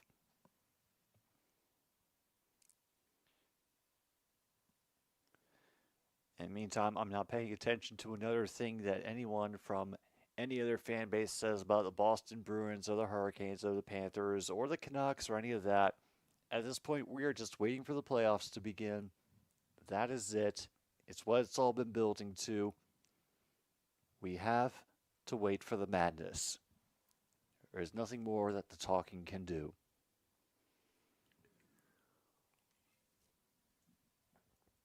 All right, Greg Hessinger back up for the Astros. He'll try to chap it, and he will run it, and it will be a two-person double play with the third baseman getting the ball, tagging the runner, and then launching it to first. So, nice little rare play there to finish out the inning with a double play. They end up doing Astros do a little bit of damage, but the lead is 5. Actually, since we have the time and we don't take a break until after the top of the 5th inning, let's take a look at if NHL playoffs started today. We can't do the Athletic or the Atlantic because those assholes always do the pop-up block.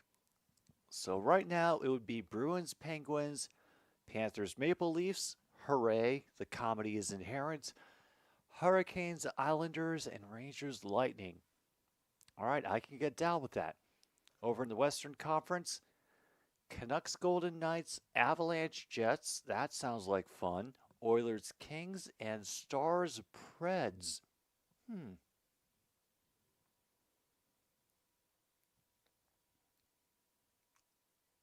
You think the Red Wings have the best shot?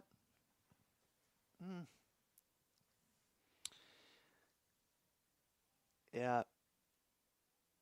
Yeah, Red Wings do have the least competitive schedule. I mean, aside from the Leafs, but I'll leave Dangle and company to fill in the Leafs jokes there.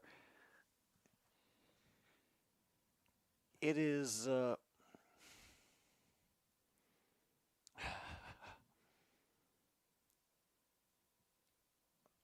I was just hoping that it wouldn't come down to the last few games of the season. Brewers actually having a good offense is odd to see.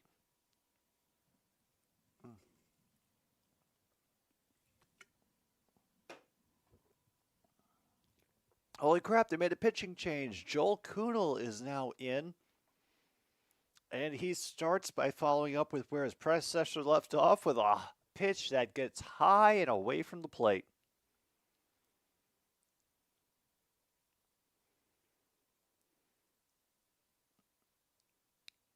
Everyone else have playoff teams are all going for position left, yeah.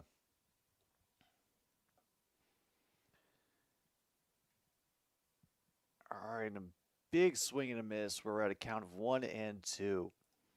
And now we've apparently got a competent picture, and the game is about to get, like this, apparently. But it might give us a quicker break.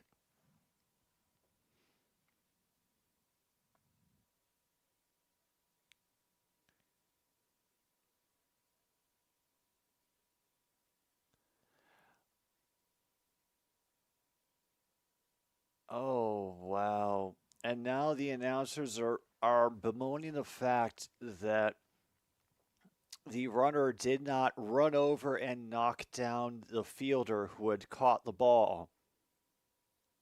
Yeah, what they wanted to do was for him to just plow through the tag and knock over the fielder. It's another those were the days, and we get a strikeout from Kuhnel for his first at bat. All right.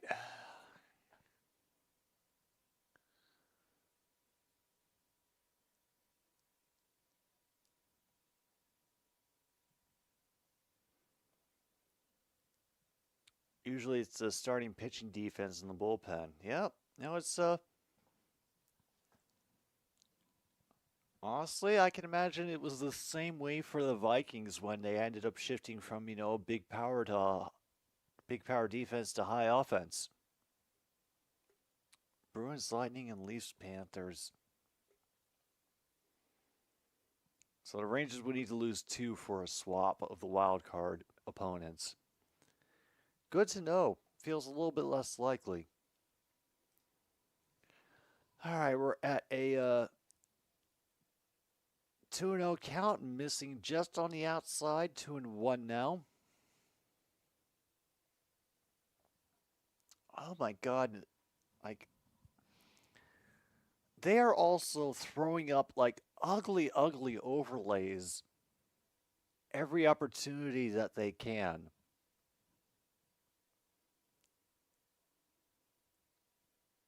Like, this looks like stuff you would do on a low-rent YouTube channel.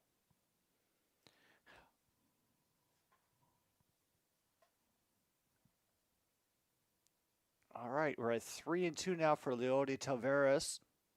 It was 0-2 for the game tonight. He'll take a timeout, make Cannell think for a little bit about his next pitch.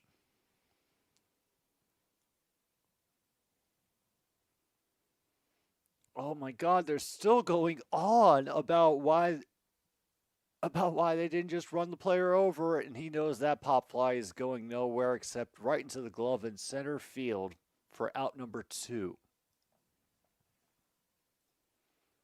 Damn, we are actually very close to getting another pause for the cause. Hooray!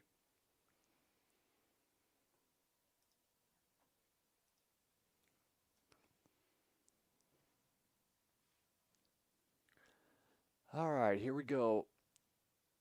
Marcus Semien, I think he had lined out to the short last time he was up. That one would be fouled out.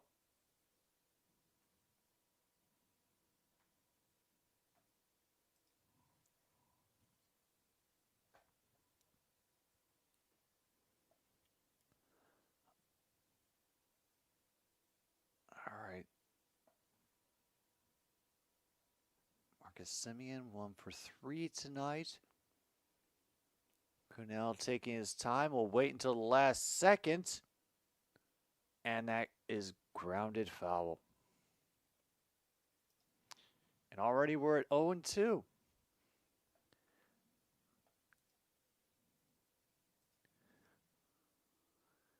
right, we're going to get Altuve, Alvarez, and Tucker. Top of the order in the bottom of the 5th.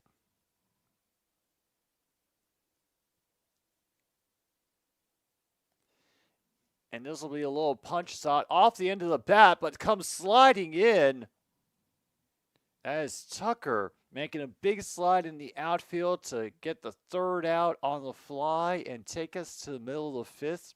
And us specifically to our pause for the cause. Another Stupid Sports Show will return for the bottom of the 5th between Rangers and Astros in just a little bit. And Logan, that's a very good reason not to pay attention to him ever again.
just now back.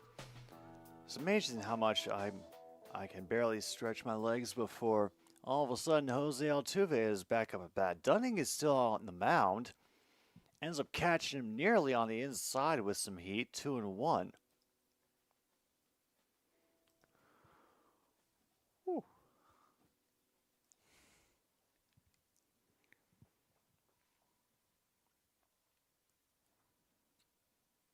And now, just as quickly, we are at full count. They thought it should have been a quick walk, and now Altuve will have to protect the play. We thought he was willing to do that last season, but instead it's going to go right to the third baseman who has a diamond-clearing catch.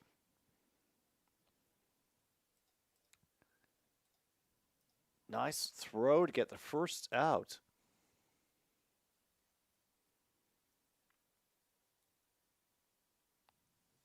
And I believe that's, if I remember the naming counting convention correctly, that's 1, 2, 3, 4,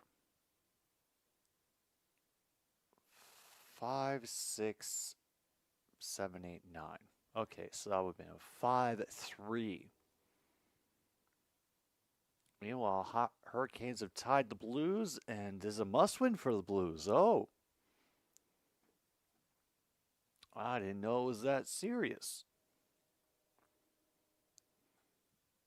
Meanwhile, they try to sky this one to center, and it'll be easy pitch and catch for out number 2.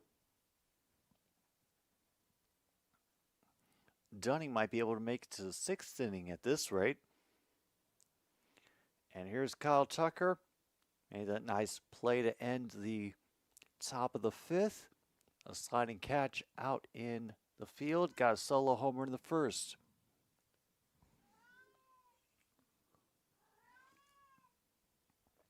So they have to win out, and Vegas has to lose out. Ooh. I mean, it's a tall order.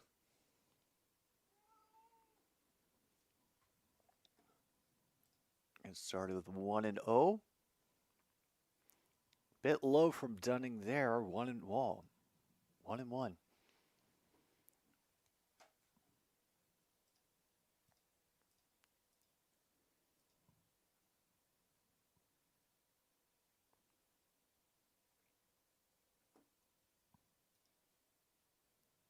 All right, and back out to 3. We're apparently at 3-0 now. All right. Let's get this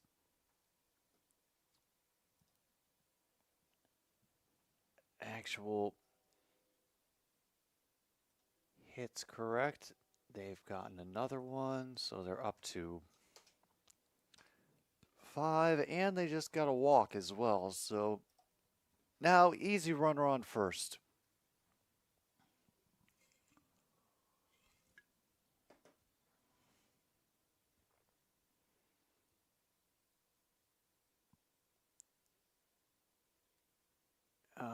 Once again, Dunning into the dirt.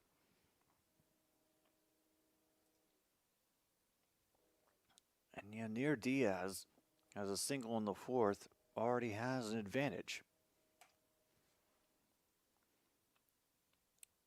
Bit of a lead from Kyle Tucker. He'll use that same pitch that France was exploiting in the last inning to get it to 1-1. That's going to be kind of tough. They will need a lot of help in order to do that. And again into the dirt. Okay, so Dunning's starting to look a little bit shaky on the mound. Meanwhile, it's end of the 2nd. Blues trying to fight their way in. 2-1, and through the zone, nothing doing from Angel Hernandez. It did not tickle his fancy. We are now at 3-1.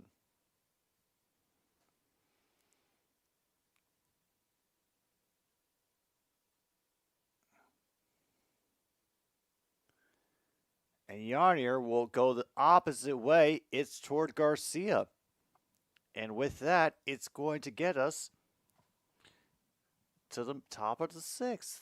Damn. Moving along already. Meanwhile, it's a final in Boston. Angels 7, Red Sox.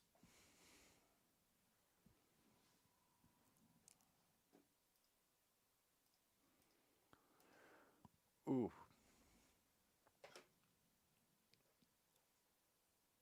Oh, yeah, and they could definitely get at least one victory, I would think, between the Blackhawks and the Ducks. And I know the Blackhawks have been able to surprise people from time to time, but, still. And I know that the Vegas Golden Knights have fallen off from where they were earlier in the season. I believe they are firmly in the wild card fight instead of being up among the top 3 in the West.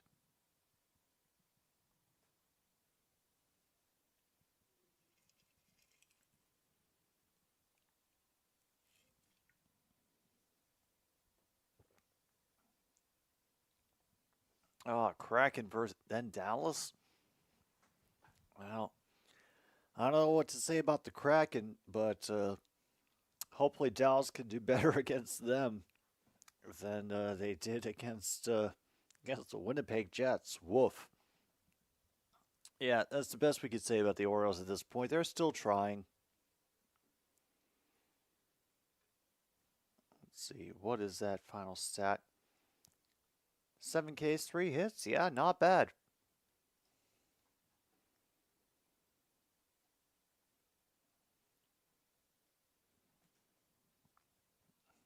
And unfortunately, Tim, I'm not familiar with Mark Stone, and I'm not sure. Is he one of the players for the Blues, or is he for another team?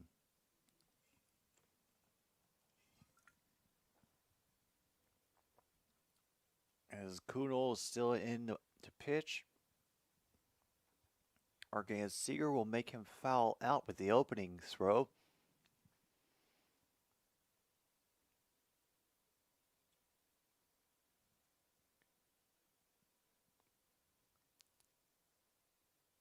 He'll miss it just on the edge with 97 mile per hour. Oof. Oh, for Vegas. He's the Vegas captain. Okay. Damn, now misses down 2-1. A little bit rare, but hey, can't mean anything quite yet. And yeah, like I expected, Reds are beating up on the White Sox 8-1. Big cut from Siegel, but he's only able to pop it foul. Just behind them, 2-2.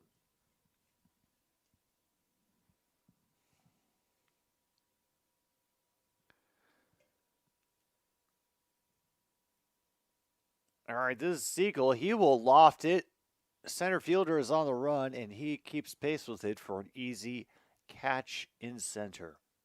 Out number 1.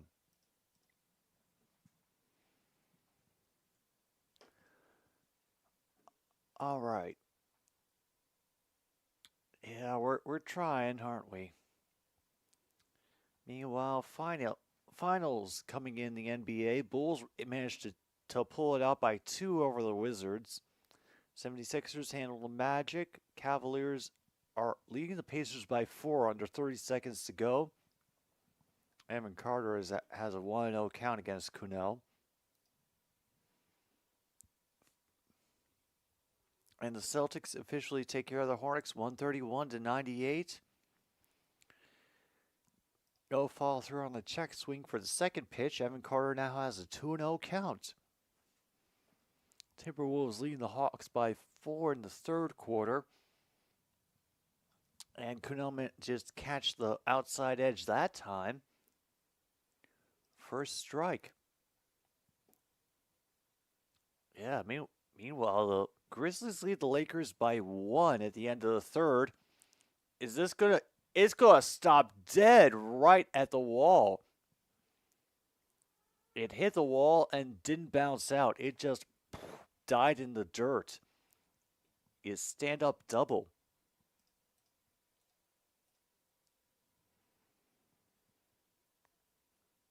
If the Penguins, Red Wings, Capitals lose out and the Sabres win out, the Sabres will take the last spot. So, all right. So this is the outcome we want then. We want the Penguins, Red Wings, and Caps to lose out, and the Sabres to win out. All right. They want another check swing. They are not getting it.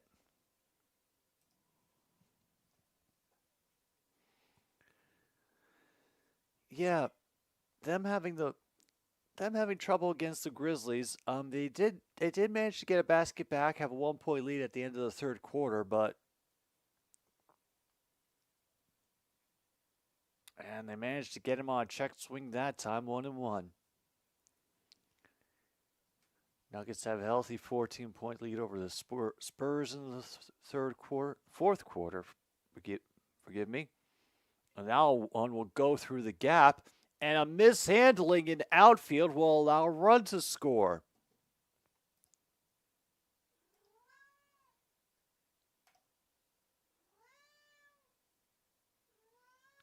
Like, is that going to count as an error? Actually, let's check to see what they score that as. All right, just simply being scored as it's being written as a single right now. So we will leave it there. Astros currently up from 10 hits.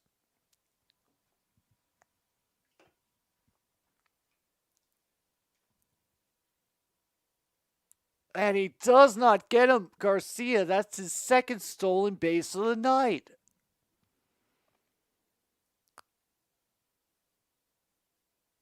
Oh, man. What a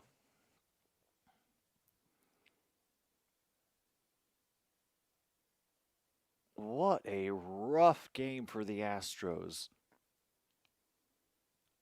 Big cut along first base line will bounce foul. Still 0-2.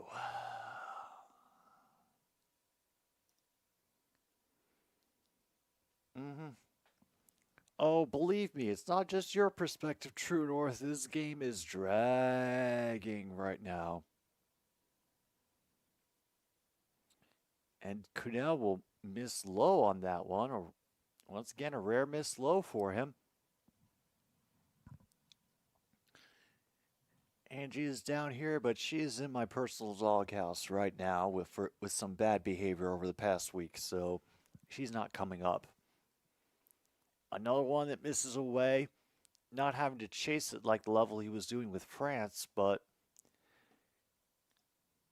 still it's not helping.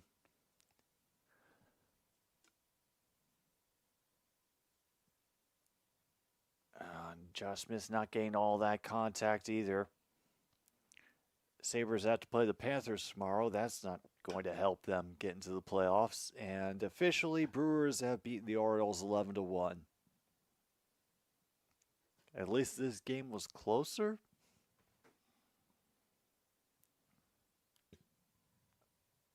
Meanwhile, that one hooks foul. Wish it had hit the foul pole. We couldn't be so lucky.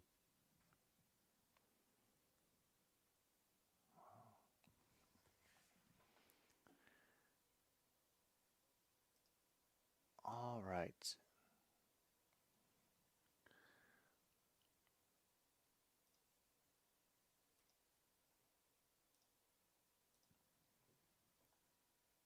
Holy crap. End of the first, Coyotes are beating the Oilers 1-0. Okay.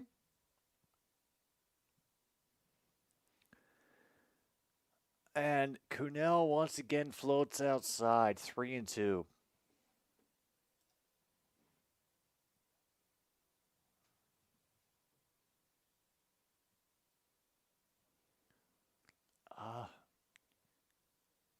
Myself, I did not, Tim.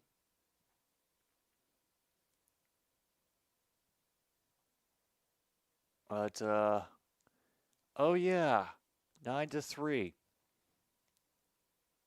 That had to have been an embarrassing one.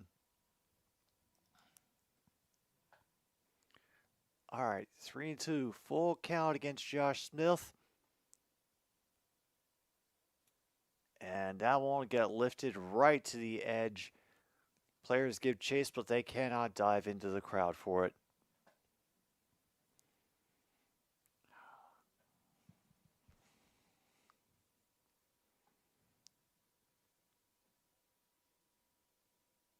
Oh, I can only imagine, Tim.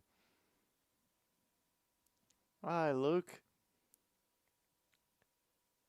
We are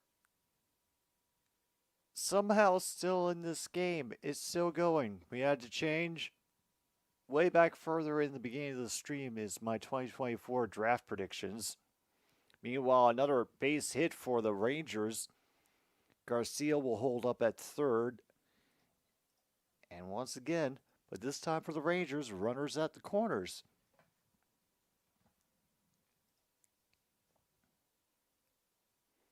Wow, 12-3 between the Rockies and the Blue Jays in the bottom of the ninth.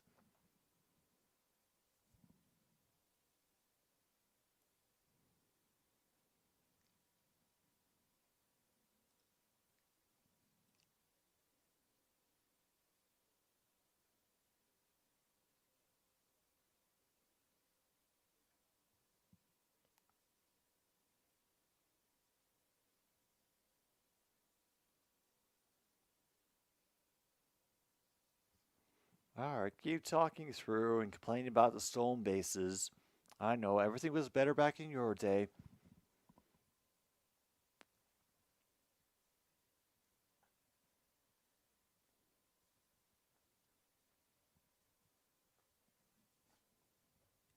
All right, you got Wyatt Langford coming back up. He had a single in the third, but other than that, nothing too much.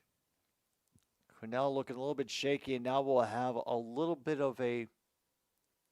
Oh. Oh, no, we have a straight-up timer violation on the pitcher. Haven't had one of those in a while, so that's 1-0.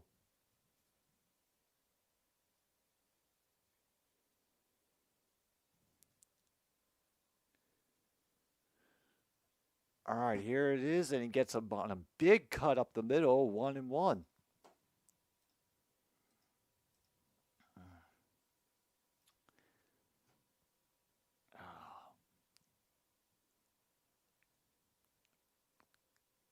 Get a little bit of a lead. Cornell not looking. He's just missing low with that one, 2-1.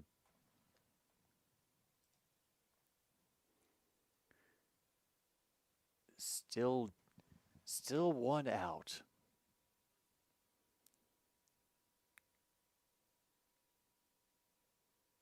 He tries his big sweeper pitch again, and it doesn't work that time. We're at 3-1.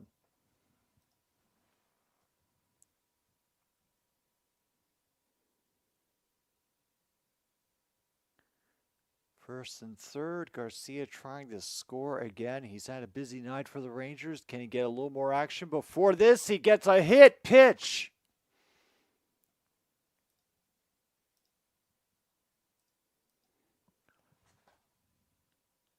Oh. This game, this goddamn game. Wow, missed the arm guard and hit him on the elbow. Sportsnet's Elliot Friedman is reporting Coyote players were informed before tonight's game that the team is moving to Salt Lake City. Okay.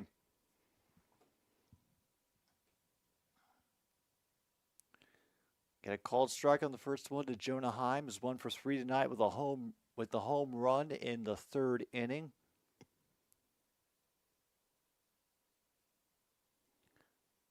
And Heim, it gets bobbled. They're only able to get the one, so that should probably score Garcia from third.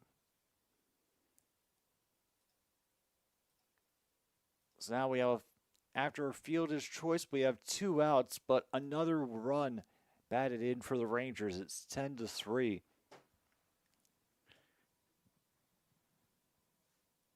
And damn.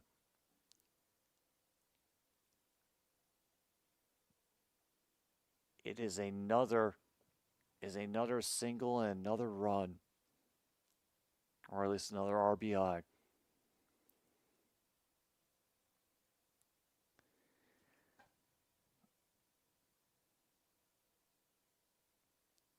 Jared Walsh, 0 for 3 on the night. He's flied out, struck out.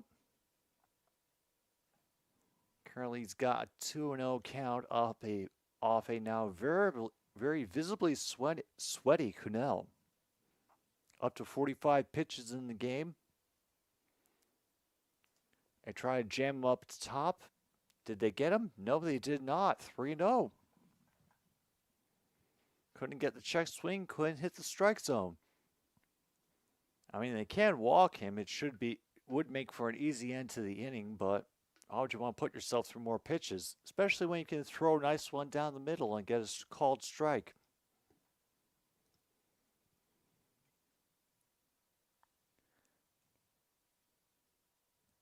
I am just honestly just waiting for them to bring another team back to Arizona, because if it's starting to look like the Coyotes are not long for Arizona, but NHL's going to try again. First opportunity that they get for expansion, they're going right back to Arizona. They're not going to give up this time. Another base hit out to left field, and they're going to try to score 2 more. They do.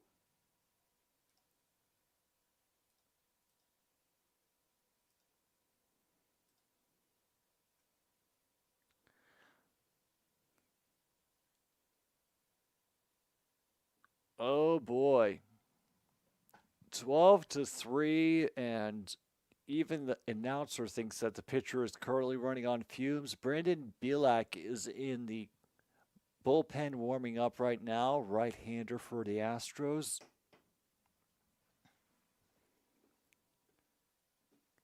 Let's see how the Lakers are doing. Oh, they've taken the lead, 108-101.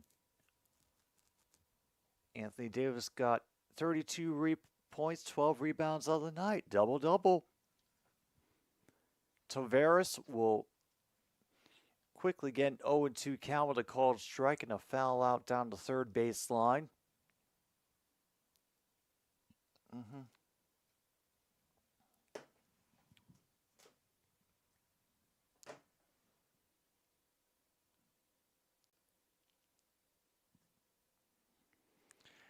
Well, finally, Tavares will fly out to center, get us out of the top of the 6th. And Texas is dealing with a 12-3 lead.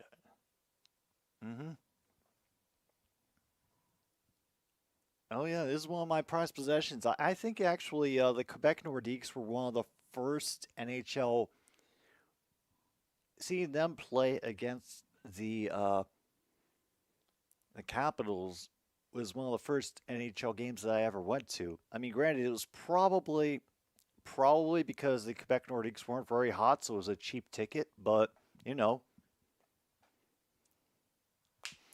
my parents were willing to indulge me to buy the Quebec Nordiques puck just because, I don't know, I thought it was cool. We can't expect any better from Angel Hernandez, not until he gets dragged from this mortal coil, really. I gotta actually take a quick pause for the cause. Yeah, you never buy beer, you only rent it. So, yeah, we will return very quickly for the bottom of the 6th in just a little while.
you tell that there's a new pitcher in for the Rangers? His name is Jose Leclerc.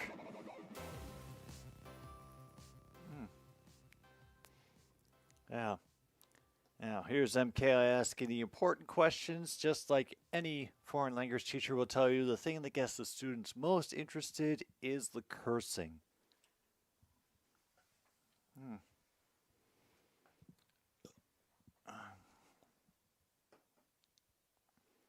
And that is 3 straight strikes for the first out of the inning.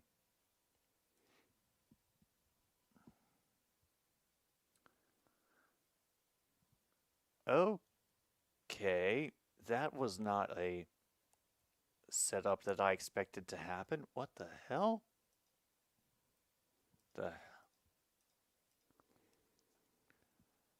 Oh. Oh. It's because I was 1 space over. Fantastic. All right. Let's space this out just a little bit. Yeah, screw it. We have no room. Well, with the runs and all. There's going to have to be a redesign coming. I knew it.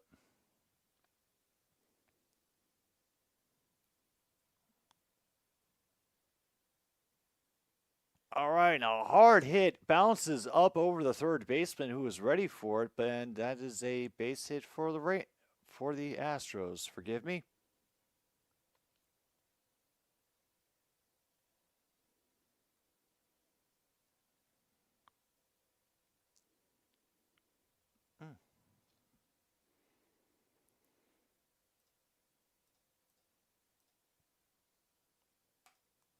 All right. Have a quick hit by Pena to get him on base. And we'll send one up top on Dubon for a ball 1.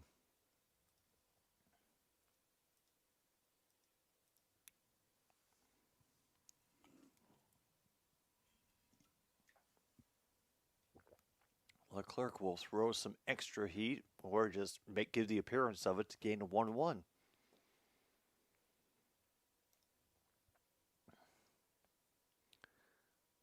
Oh, good. Hey, anytime Rudy Gobert can get involved.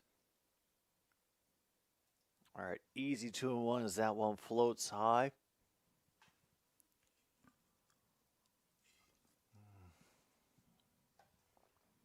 Yeah. Well, at the very least, Tim, we know now what one of those teams is going to be, and it's very obviously going to be another franchise in Arizona. They're not giving up on the Southwest like that.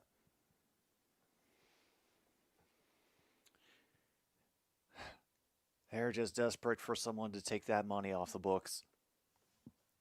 Meanwhile, Dubon will foul it back, bring us a full count. But everyone just says F you? Or do they actually say fuck you?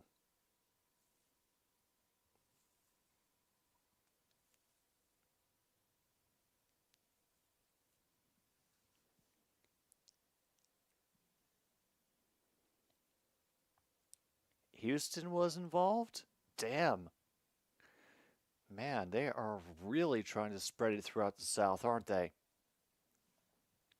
Another one fouled away by Dubon. A little bit of noise now developing. And what is this? Minute Maid Park? I don't even remember where they play anymore. Yeah, we're up to beer number 3 here on another Stupid Sports Show. That's how you know the game has been an exciting one, as another one gets chopped behind into the net. Fuck un. Fuck un. Okay. All right. Well, at least I'll know that for now when if I ever go to Canada. All right. This one will get chopped to the center. Easy catch for the second out. Able to hold the runner at first pretty easily. I had a feeling.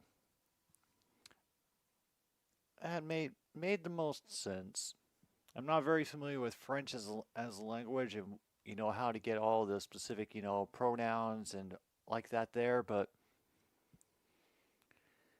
yeah, that makes sense when you write it out like that. Well, Myra's taking a slider for a called strike to get this started. Leclerc gets him swinging on a low one. 0-2 going.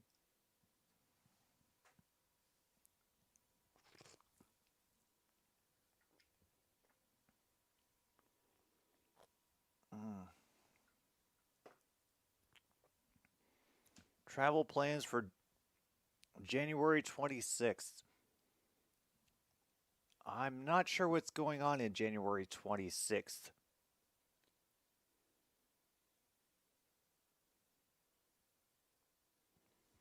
Hard C is mostly dropped in French Canadian. So the U more takes the place in the middle of fuck. So it's a fukun.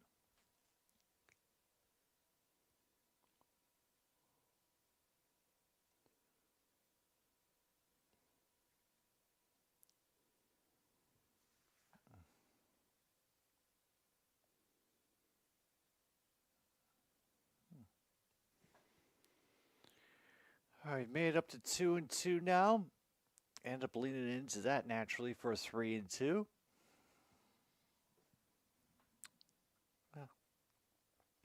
Hey, Logan, any language that you can know, I look at it like people who know like 30 seconds of one song on guitar. Sometimes that's all you need. And they miss with a walk. Now runners are at first and second, still 2 outs, but don't want to be giving Houston any breathing room, especially after we were able to shellac them so thoroughly.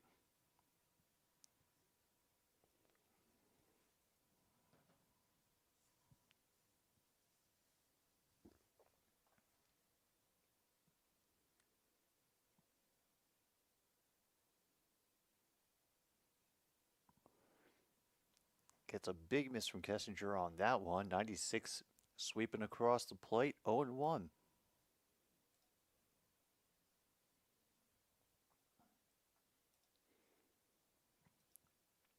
Oh, wow. And now the guys are yammering on about grocery pickup. Oh, God.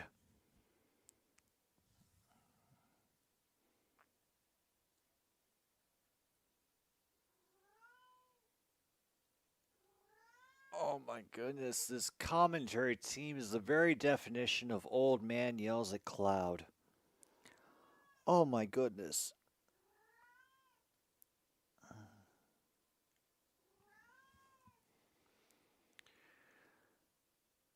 All right, what are we up to now? And there's Monguli Talo. Oh, who did I just insult by saying that, Tim? Leclerc ends up getting to 2-2 with a pitch that goes wide and misses low.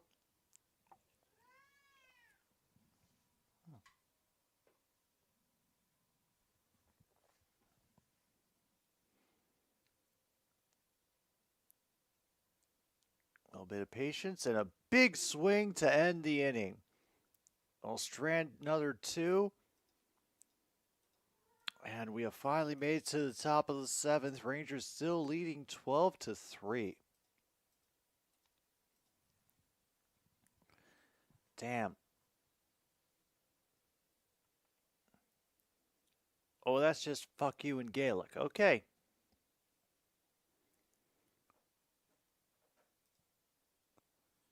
Meanwhile, Lakers are still holding on. They lead the Grizzlies by 3 with 4:18 to go in that game. Pull it back so we can check out some other scores. Bad news for the Blues. Golden Knights have an early lead against the Wild, 1-0. Barely 5 minutes gone in the first period there. Coyotes still have the Oilers 2-1 in the second, reaching the halfway mark of the game soon. Flames and Ducks are knotted at nothing apiece. And the Preds have extended their lead to 4-1 over the Blackhawks at the end of the second. Hurricanes now have taken a 1-goal lead over the Blues. 8:20 to go in that game. They're trying to finish that out and, well, just finish off the Blues, I suppose. And the Thunder officially beat the Bucks 125 to 107. Okay.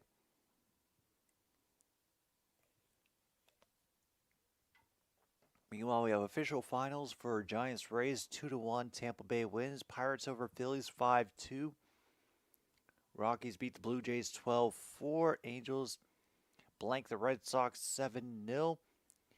Mets hold off the Royals. Rain on their parade a little bit for the beginning of the season. 6-1. Braves Marlins 8-1. Red Sox leading the White Sox 11-1 at the top of the ninth. And looks like we might have another new pitcher coming in for the Astros. Meanwhile, the Cardinals lead the Diamondbacks 4-0 at the end of the second. Mariners on top of the Cubs 1-0 at the end of their second inning. Nationals and Athletics still scoreless in the bottom of the third, as are the Padres and Dodgers. Oh yeah, no, that was back a long time ago. A lot has happened since then, or well, rather a lot hasn't happened, but things have occurred that we've been witness to.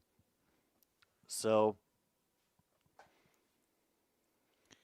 yeah, it's essentially been a very one-sided game. A little minor comeback by the Astros with a bit of iffy pitching from the starter Dunning, but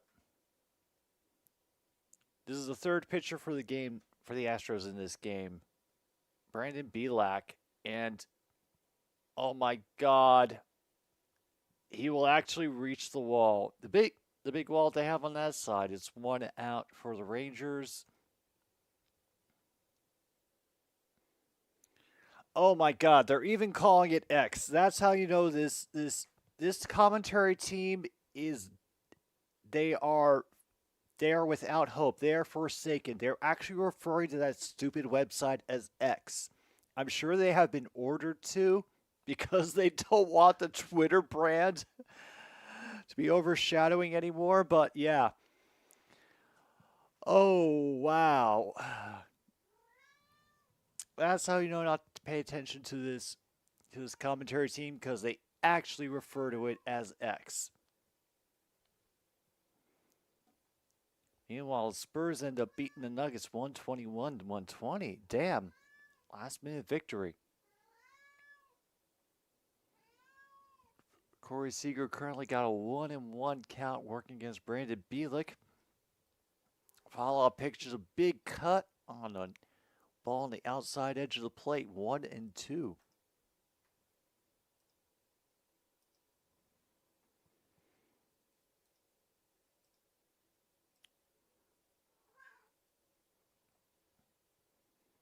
I'll lift another one deep. It'll be an easy catch for the right fielder.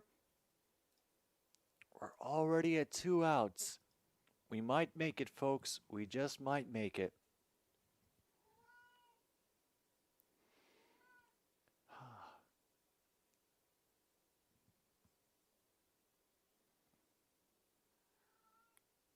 Oh, boy. I'm amazed that we have gotten this far, because this game is going so slow. Oh. It seems like kind of stupid thing that Gary Bettman would do, MKI, but I'd like to think that he has a little bit more sense than that. Just a little bit, not much, just a little.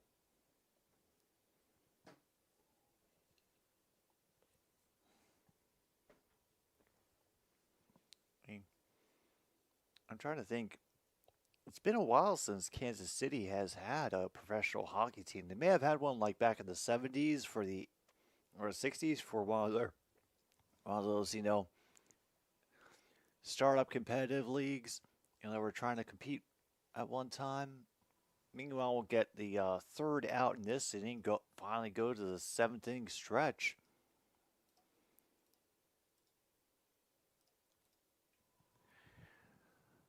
But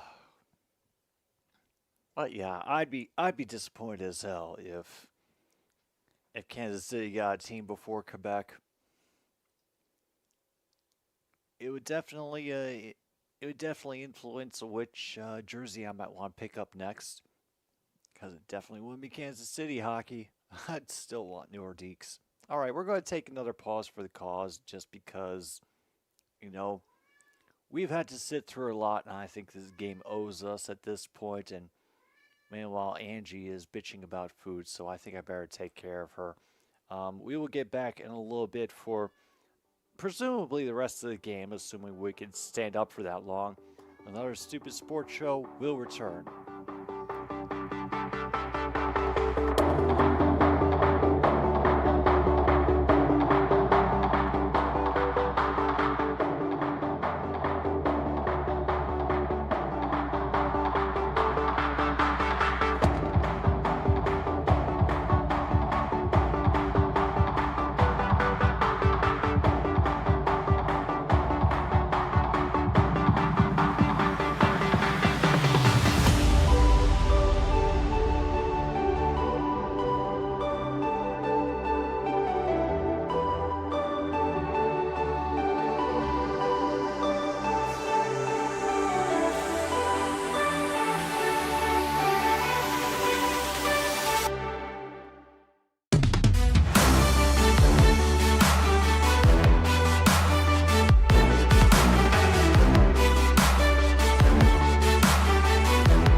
Don't worry, my folks, you haven't missed too much. It's just been Jose Altuve fighting off some foul balls here in the bottom of the seventh.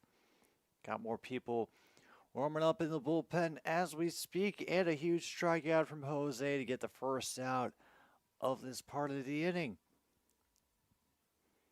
Whee!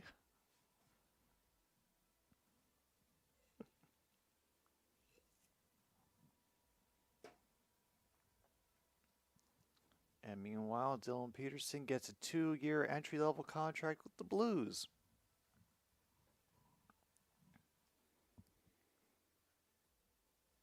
Jordan Alvarez is back up. He has flied out twice, was hit by a pitch,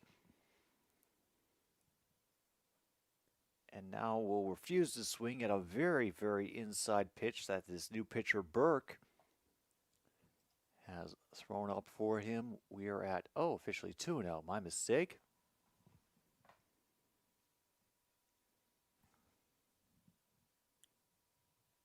Wow, a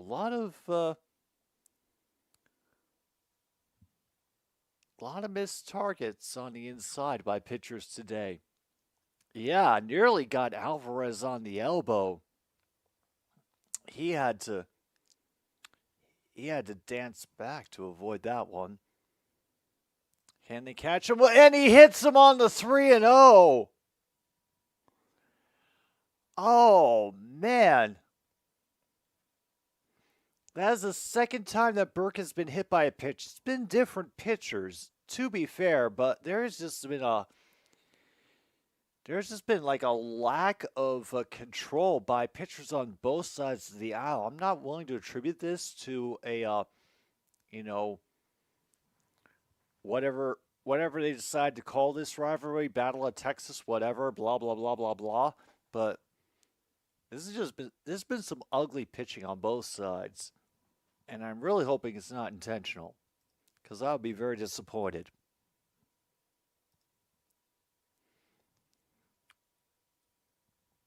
I think the announcers are just absolutely giddy over this because it's the first bit of violence or aggressive behavior that they've been able to hang their hats on. Meanwhile, it's going to be Tucker getting his second home run of the evening, which when that's all you have to hang your hat on, I'm not going to choose to get too excited over that. Yeah, it's another launch for Tucker, and he knew it was coming, launched his bat in a manner very reminiscent of the worst days of Bryce Harper, to be honest, but,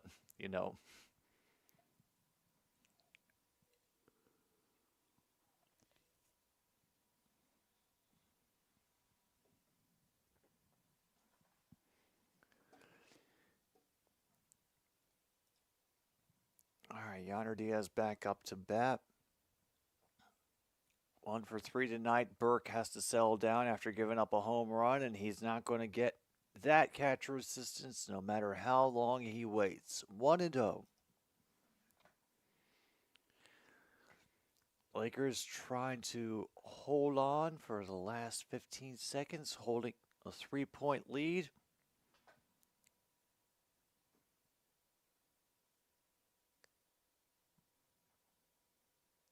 And we get a 1-1 call after that strike. Another low pitch from Burke. We are at 2-1.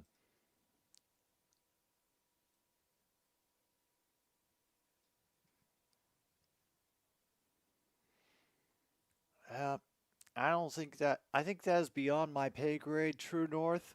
I think you're going to have to go higher up in the complaint chain for that. I'm not sure who exactly is in charge of that particular aspect of reality, but I assume that they have a nicer hat than I do. And another lost control. This has just been...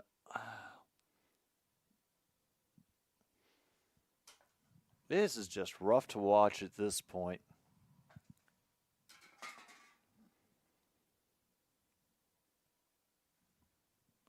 Diaz will go down swinging. We are now at the second out of the seventh. We have just barely made it.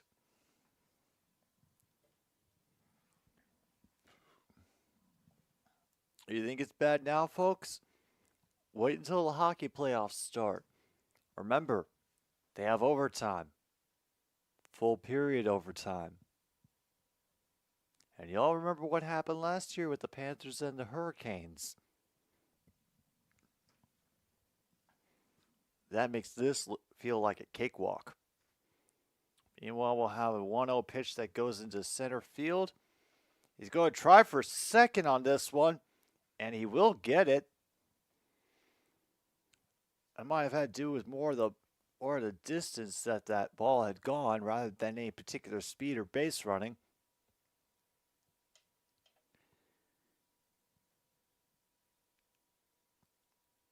Let's see, the 8 cities in a bid. Quebec City, Halifax, Moncton, Nebraska, Houston, Texas, New Orleans, Atlanta, Milwaukee, and Hartford,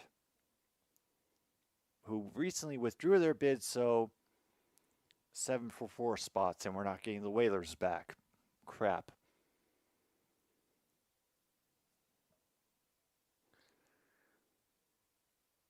The thing that I'm wondering about is Nebraska. Or is that New Brunswick? Okay, it is New Brunswick. I didn't think they would do New Brunswick.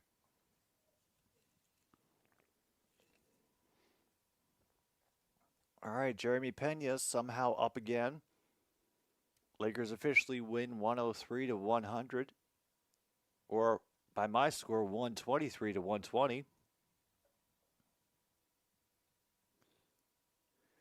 And now the cheers of Let's Go Astros are coming up in the crowd. Definitely not from any of the people sitting behind the plate because they are too cool and unenthusiastic by the fact that they're appearing on TV to actually support the team. But, you know.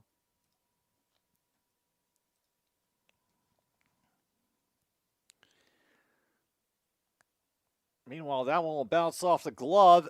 It'll be a barehanded one and doesn't get him in time. Shoot. Now we have runners at the corners.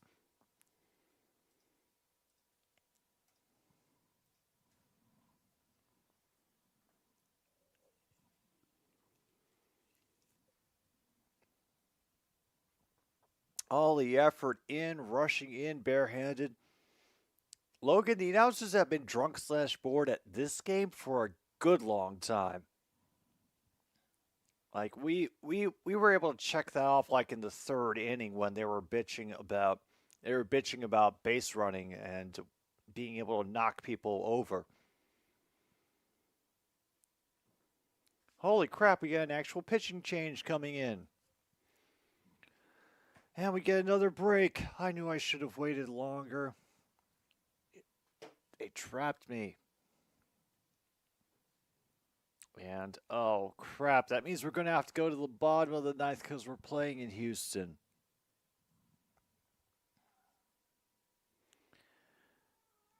Yeah. Yeah, we have no choice.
I mean, me myself, William, I thought Monty would be much more excited about the Timberwolves beating the Hawks.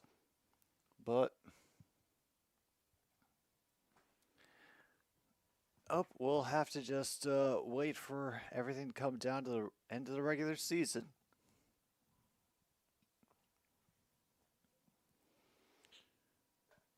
All right. Here is Anderson now in for the Rangers. And what we'll do is slap another single into right field. And once again, runners at first and second.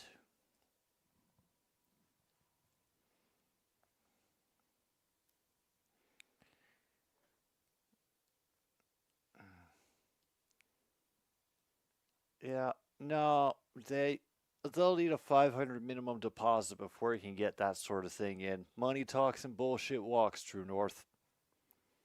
Meanwhile, the Blues have been eliminated with a 5-2 loss to the Canes. The West is set officially. And a called strike on Jake Myers. And another one hooked down the line.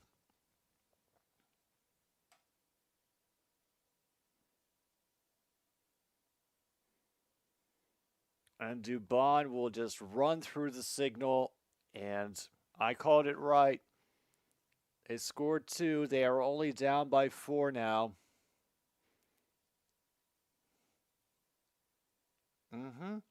Absolutely they will. Because it's only in website money and not in real money. Vegas is locked in the last spot. We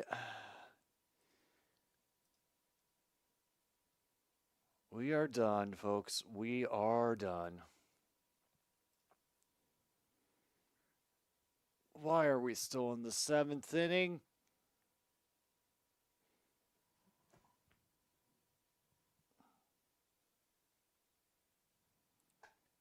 Come on.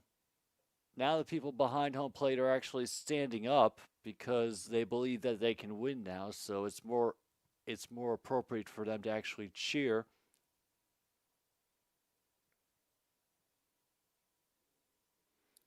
Honestly, I'm not even sure if he hit the bag. It looked like he might have stepped over it, but hey. Does get Kissinger hard with a slider, 1 and 2.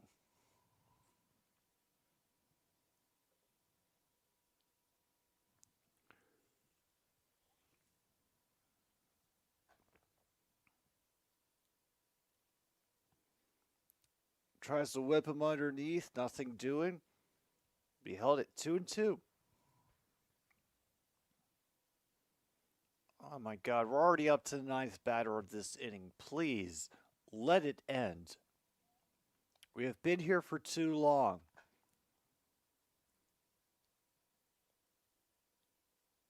We'll have a little tapper. And a quick interception of it by the third baseman in order to get us to the 3rd out and the end of the inning. Thank you. Thank you.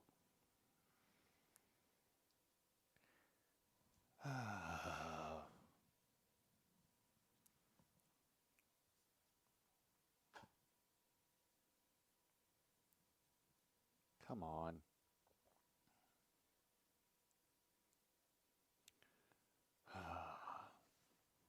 12-8. We've reached the top of the 8th. Bullpen absolutely falling apart for the Rangers, and the bat's getting silent for them as well.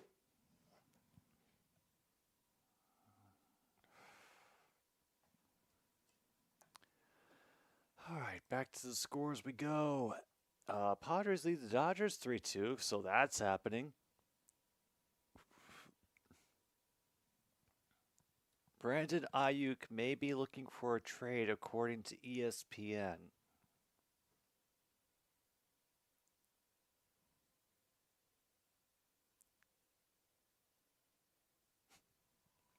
Wow. You know, out of all the people that I would think would be upset with the 49ers, Brandon Ayuk wouldn't be one of them. I mean, he's been with them for a few years. I thought that he was getting like a healthy amount of looks in production. What the hell? I mean, hey, Brandon, if you want to come to Detroit, Angel Hernandez, known as a pitcher's umpire due to his wide and inconsistent strike zone. Okay, so Angel Hernandez is basically why so many people are encouraging the adoption of computers calling the balls and strikes, because then it would mean we wouldn't have to put up with Angel Hernandez.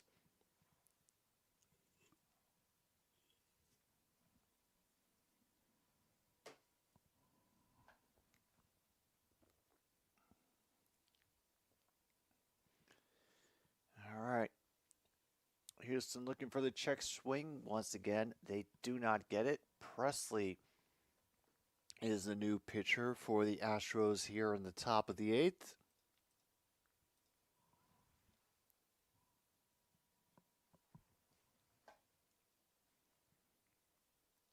Garcia will just line it right to the center fielder, and that's a quick out. And suddenly, the crowd is very excited again. Meanwhile, you don't say Thunder on the tiebreaker over the Wolves and Nuggets. Okay.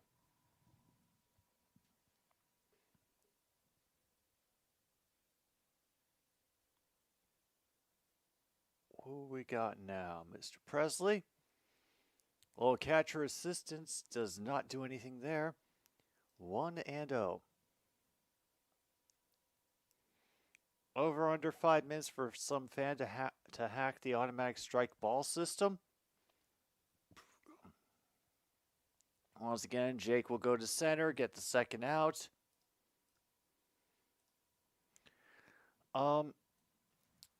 If they were smart, True North, it would just be run on a local network that wouldn't be connected to the internet. But I would say under 5 minutes for someone to figure out that they're actually connected to the internet and could get in that way. Over 5 minutes for them to use social engineering to get the password.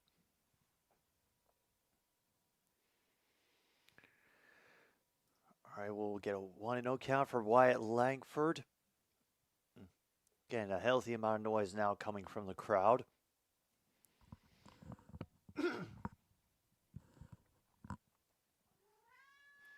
Blown away by Presley.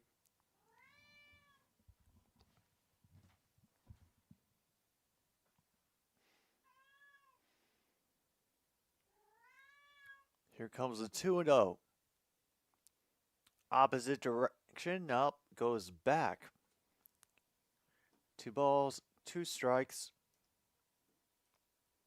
Mariners still holding the lead over the Cubs 1-0 in the bottom of the fourth. Cardinals up 6-0 on the Diamondbacks in the top of the fifth. Athletics have decided to score first against the Nationals to keep things interesting, I suppose. It's now apparently the 3-1. They have changed their mind at some point about how many balls and strikes there were. Who the hell knows?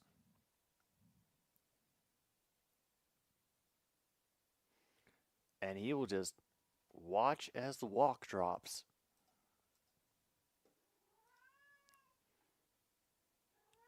And the Dodgers have taken the lead back in the bottom of the second, 5-3.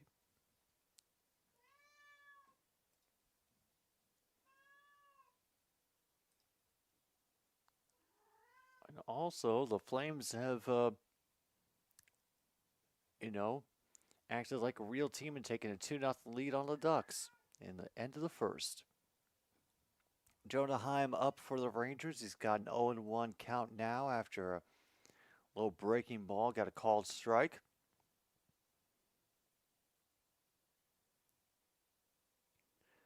Another pitch inside. A lot of dangerous pitching inside tonight.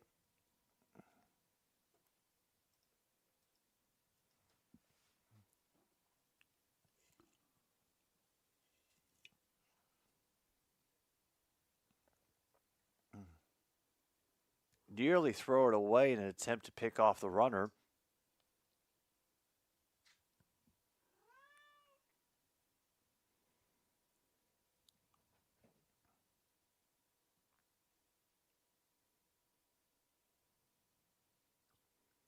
Taking their time with this 1-1 follow-up.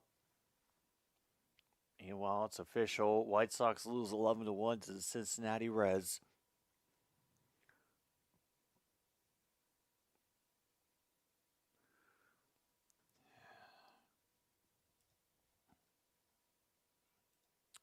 Yeah.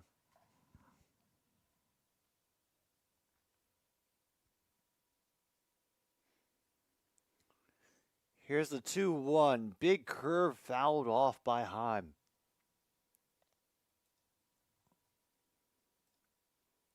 Wow, Coyotes are still leading the Oilers at the end of the second, 2-1. Preds 5-1 over the Blackhawks, more than halfway through the third.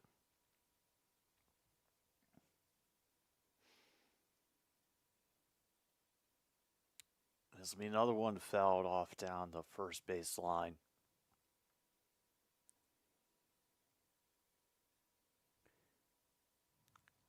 And let's see if that's a signal dying or my soundboard dying. Nope, that's just the mixer. Cool.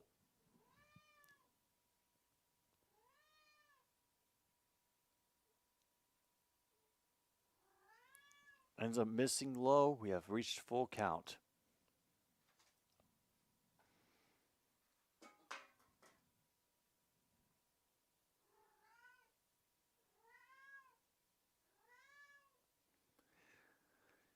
Taking their time. 2 outs, 3-2, and he strikes him out. Maybe we can end this game in a reasonable hour.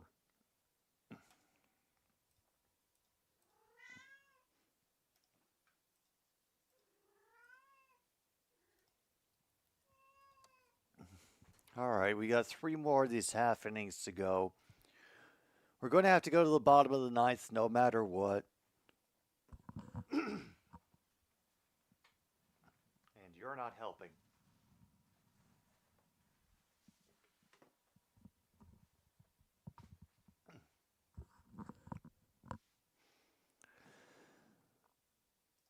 All right. Gotta double check on these last stats, and even more reassurance that I have to redo the numbers and the spacing on all my things because I was operating in a world where I wasn't regularly going to have to register double-digit hits and runs. But we got to compete and we got to keep up, so therefore we do.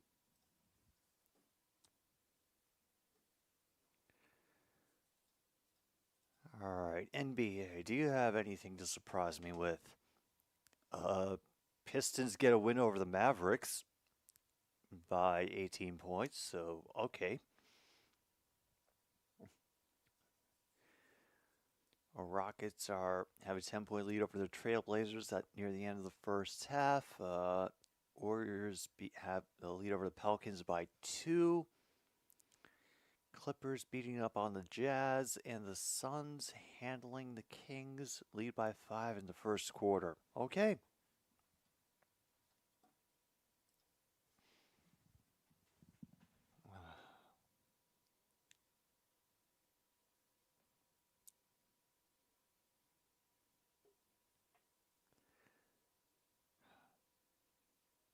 All right, finally back. Finally back.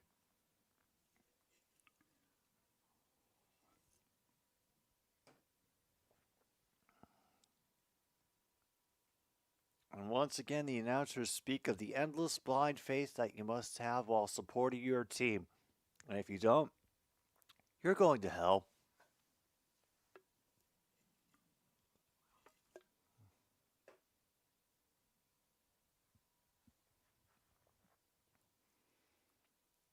All right, here's Altuve.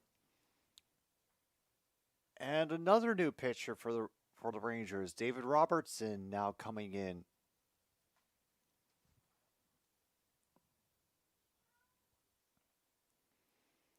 Altuve, meanwhile, will clock one out to center left, but a easy jog to grab that. Altuve now 0 for 4 on the evening.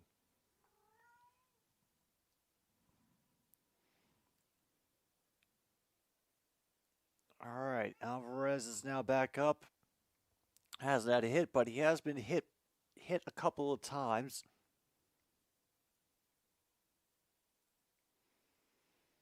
That'll be 94 miles per hour over the outside of the plate. Strike one. Meanwhile, Shohei Ohtani has hit a home run, 5-3 Dodgers. And once again, they go inside.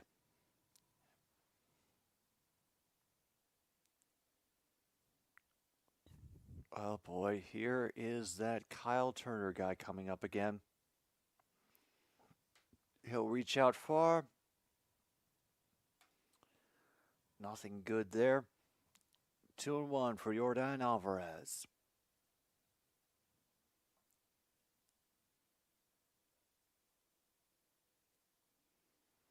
Grabs that outside corner again, make it 2-2.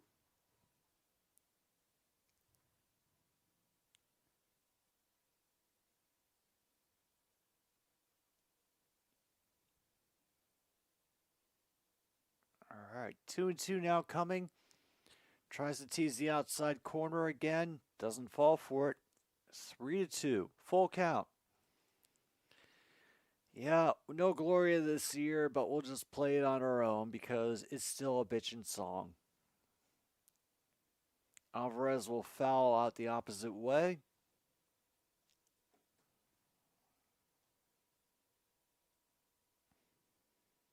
And meanwhile, Josh Hader now warming up for the Astros.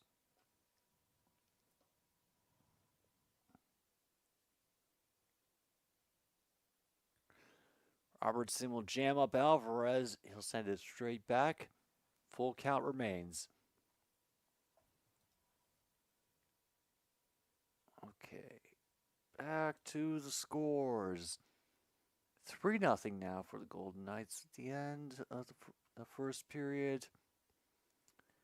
Preds trying to hold on against the Blackhawks. This is going to be another 3 straight fly balls to center field. Or at least more than a few out there. Just seems that every play has gone out to center field when Houston Astros are at bat.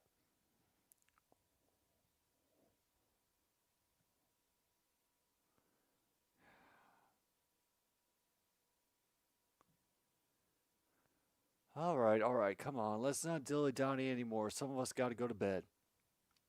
Yeah, I thought that's where he was from. I could have sworn that I'd recognize his name in association with Milwaukee. Meanwhile, we'll get a called strike on the first pitch of this at-bat. Kyle Turner, who has been hitting home run after home run. I'm sure he'd like to make it number 3 and pad his stats for a juicy contract. Instead, they'll throw it at the dirt right inside. Good. All right.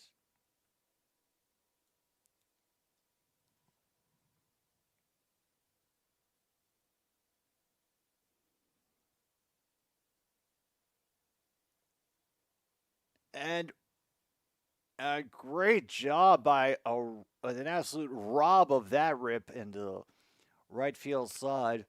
It'll be first baseman to pitcher, 3-1 play to end the bottom of the 8th. Thank goodness. All right, top of the 9th. We've made it this far. 4-run lead for the Rangers. They can hold out. They probably can.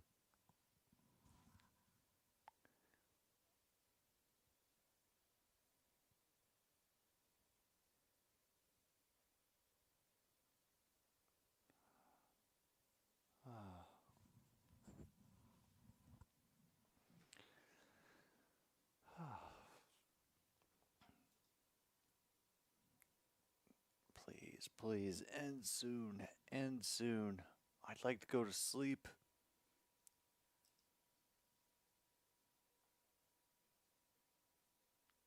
And so many games are done. We're only the bottom of the 5th for Cardinals, Diamondbacks.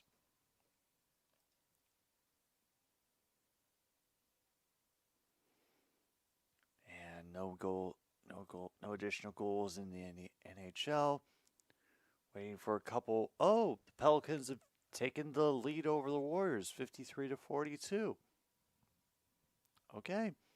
Kings have grabbed the lead away from the Suns, 12-11.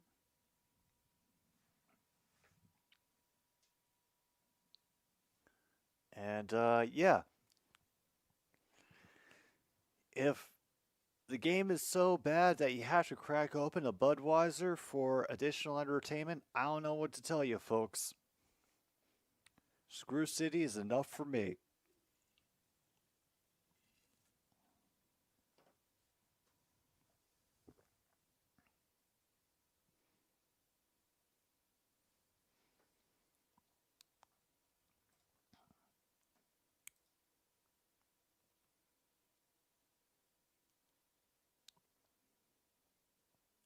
Oh, wow. Warriors in the 10th seed. We were end up playing each other anyway, so.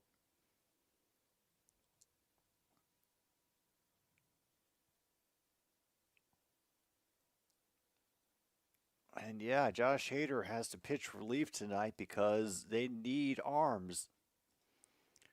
He will miss high with his first pitch. A little bit of protecting the plate there. Now 1-1.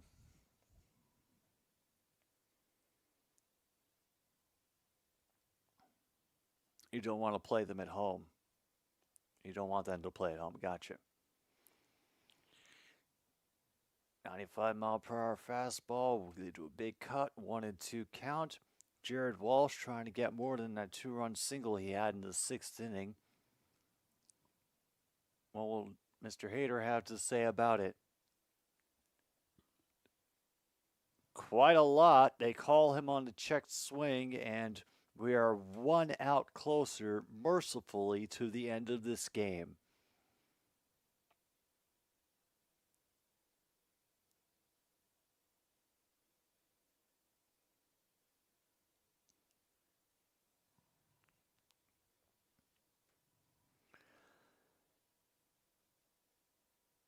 Meanwhile, Hader completely misses the plate on that one. Is rescued by the catcher, 1-0. Leody Taveras, only notable as a line out in the 6th. Other than that, nothing doing. Big cut at a very low pitch.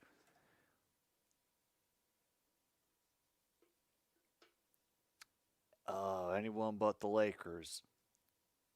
Yeah, so right now it looks like that a lot of things would have to go wrong for you to get the Lakers. But yeah, there's I suppose still time for shit to go completely sideways.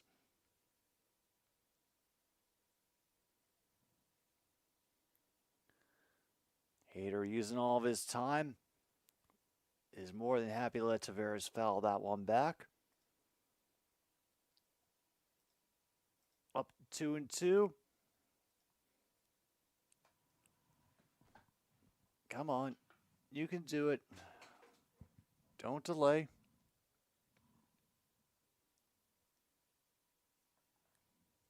Meanwhile, we'll get a timeout from Taveras.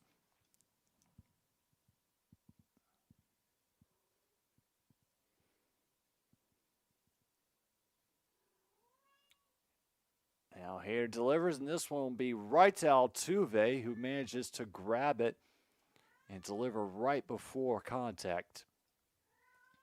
2 outs.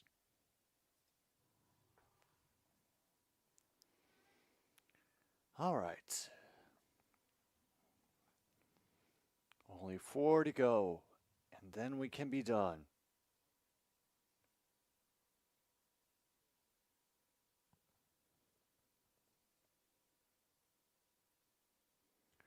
Another low one from Hader.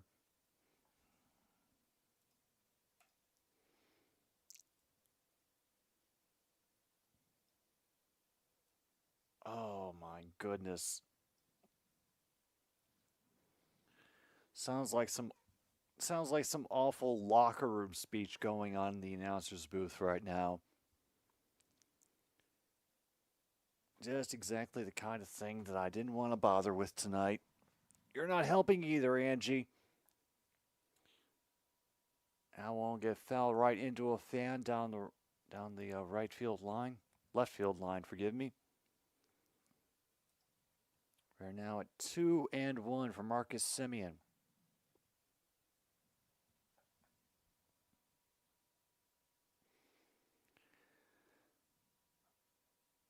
Big cut, 2-2. we're close to done, folks. We are nearly there, I promise. Almost there. Now, Diaz, Singleton, and Pena. Most dangerous this game has been Pena, 3 for 4. So if anybody is going to add more misery to our night, blame Jeremy Pena. He's the most likely culprit.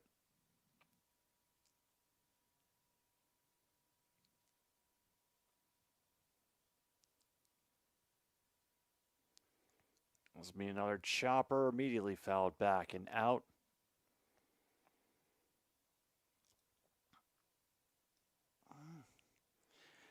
I understand, Adam.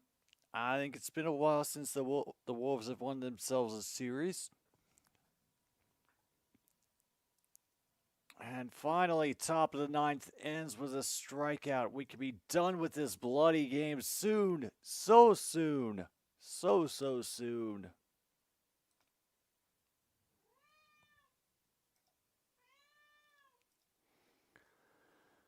Yeah. Now the Coyotes are tied with the Oilers. No, I don't think Coyotes is fitting for Salt Lake City. I mean, Jazz isn't fitting for Salt Lake City either, but there's got to be a better name for the hockey team than the Coyotes. Unfortunately, all the names that I can think of for a Salt Lake City team are very, very offensive and pointed. So, worse than that, MKI, worse than Mountaineers.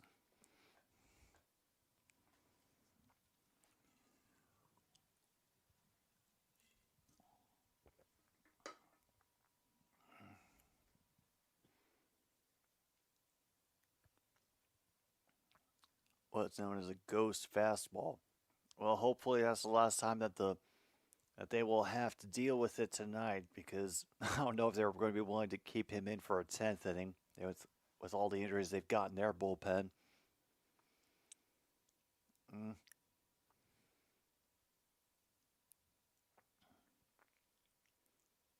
Oh, don't. Oh, it'd be worse than that. Much, much worse than that.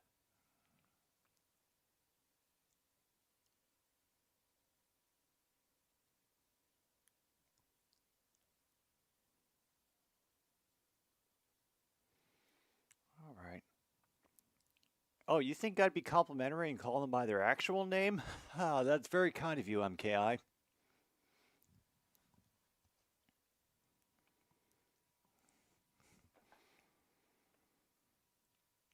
Yeah. I mean, if we're going to have like a gentle start for it, maybe call them the Salt Lake City underwear perverts, or perhaps the Utah Banner of Heaven. You know,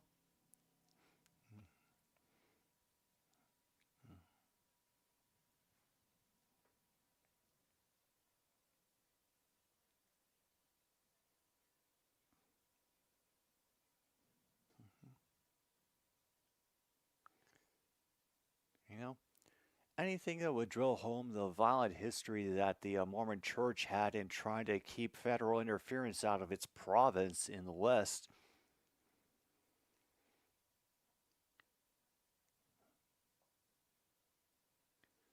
And maybe to remind people that there are so many fundamentalist sects out there who believe that that polygamy and marrying underage women is a wonderful thing. So I would, as you can tell, I would not be thrilled at all if Utah got themselves a professional hockey team. Kirby Yates is in the game right now for the Texas Rangers. Once again, more bullpen relief having to come through. Oh, oh God, I can't listen to the announcer anymore. Now he's going on about his wife's doctor visit. This 93-mile-per-hour pitch is low. Let's work on John Singleton, who's 1 for 4 tonight.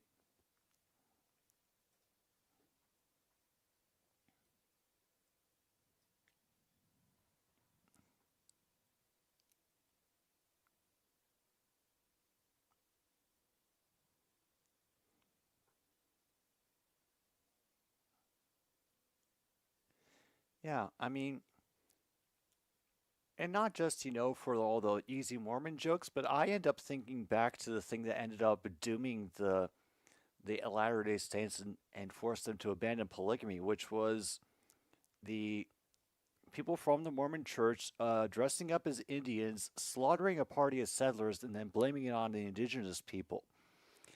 And when they finally were found out, uh, instead of getting invaded by the federal government, Brigham Young said, all right, we'll give up polygamy, just don't let us give up our territory. So we're up to 3-1 now. John Singleton working against the eights here in the bottom of the ninth. We are at 1 out, thankfully. And it sounds like the announcer is eating the mic at this point. He has not had a snack in what seems like hours.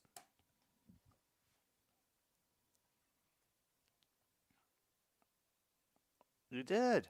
Good job. Honestly, I have a feeling I'll never make it into one, not only because I'm not on X and I refuse to use that hell site, but also because I think I might be a little too pointed for Steve to use. But we'll see how the playoffs turn out. Now here's Jeremy Pena. He's been very busy tonight. 3 singles, 2 runs. He's got a batter at first. This will be a perfect opportunity for y'all to get the comeback going. No, Utah was not invaded. Basically, they had their own little fiefdom, and the federal government was okay to let them live until that massacre happened, and they started. It never really took in their eyes off the LDS, mostly because of Joseph Smith pissing a lot of people off and getting himself killed. So they always kind of had an eye on them, but that massacre of the settlers is what really pushed it over the edge.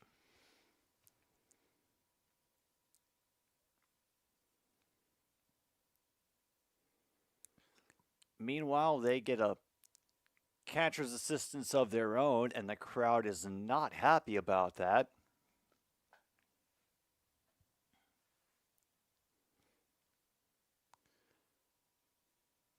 Meanwhile, 7-3, Los Angeles.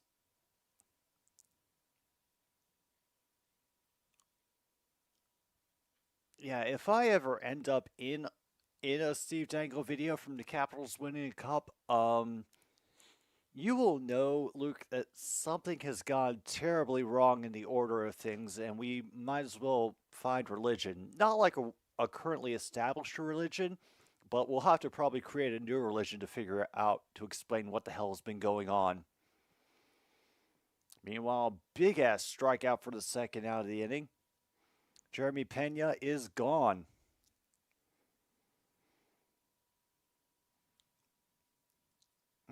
The Utah snowboarders, maybe.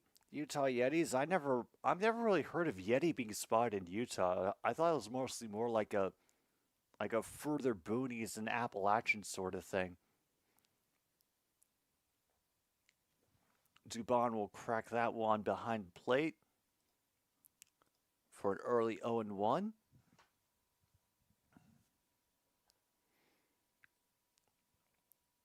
The Utah Sasquatches. You see, the problem with that is that the term Sasquatch sounds a little bit too foreign for all the scared white people out in Utah. So they'd probably change it to like the Utah Kevins or the Utah Caitlins or something like that.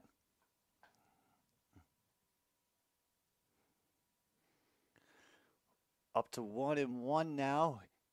Count on Mauricio Dubon. Big swing, nothing doing. 1-2.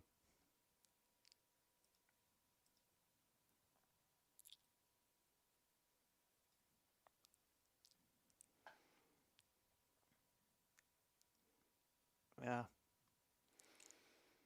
Honestly, Logan, I don't think that Michael Stipe can be a part of it because if you're finding it, there's a much a smaller chance that you're going to be losing it anytime soon. So, as much as I'd appreciate the humor, unfortunately, I don't think it'll fly with the hardcore believers.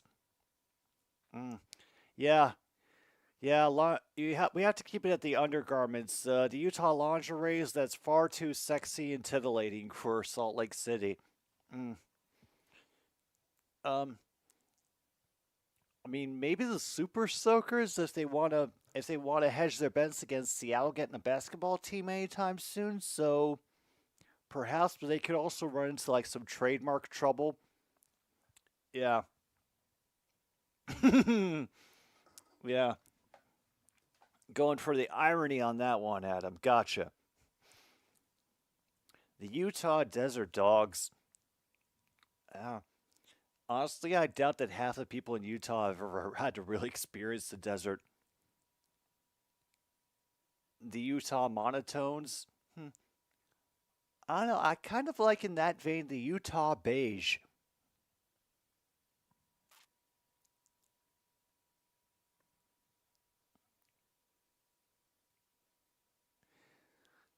The Utah Salt Lakers, the Utah CES letters.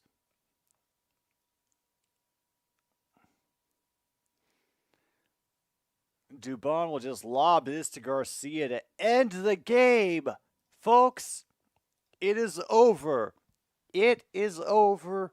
The Rangers have won 12-8 here in the ninth inning. Our long national nightmare is finally over. We no longer have to pretend to care about what the Salt Lake City hockey team is going to be called. We're done.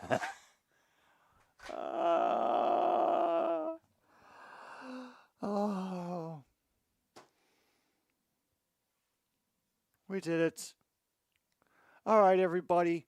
Just do other things. Move on with your lives. Whatever you have to do to wash this game out of your head, don't worry about it, man. I know other things going on, but we survived, and so did the Rangers. They beat the Astros and kept the natural order of things in the AL West. Um, there will be another stream soon. If not, requests will end at 7 p.m. Sunday for the upcoming streaming show.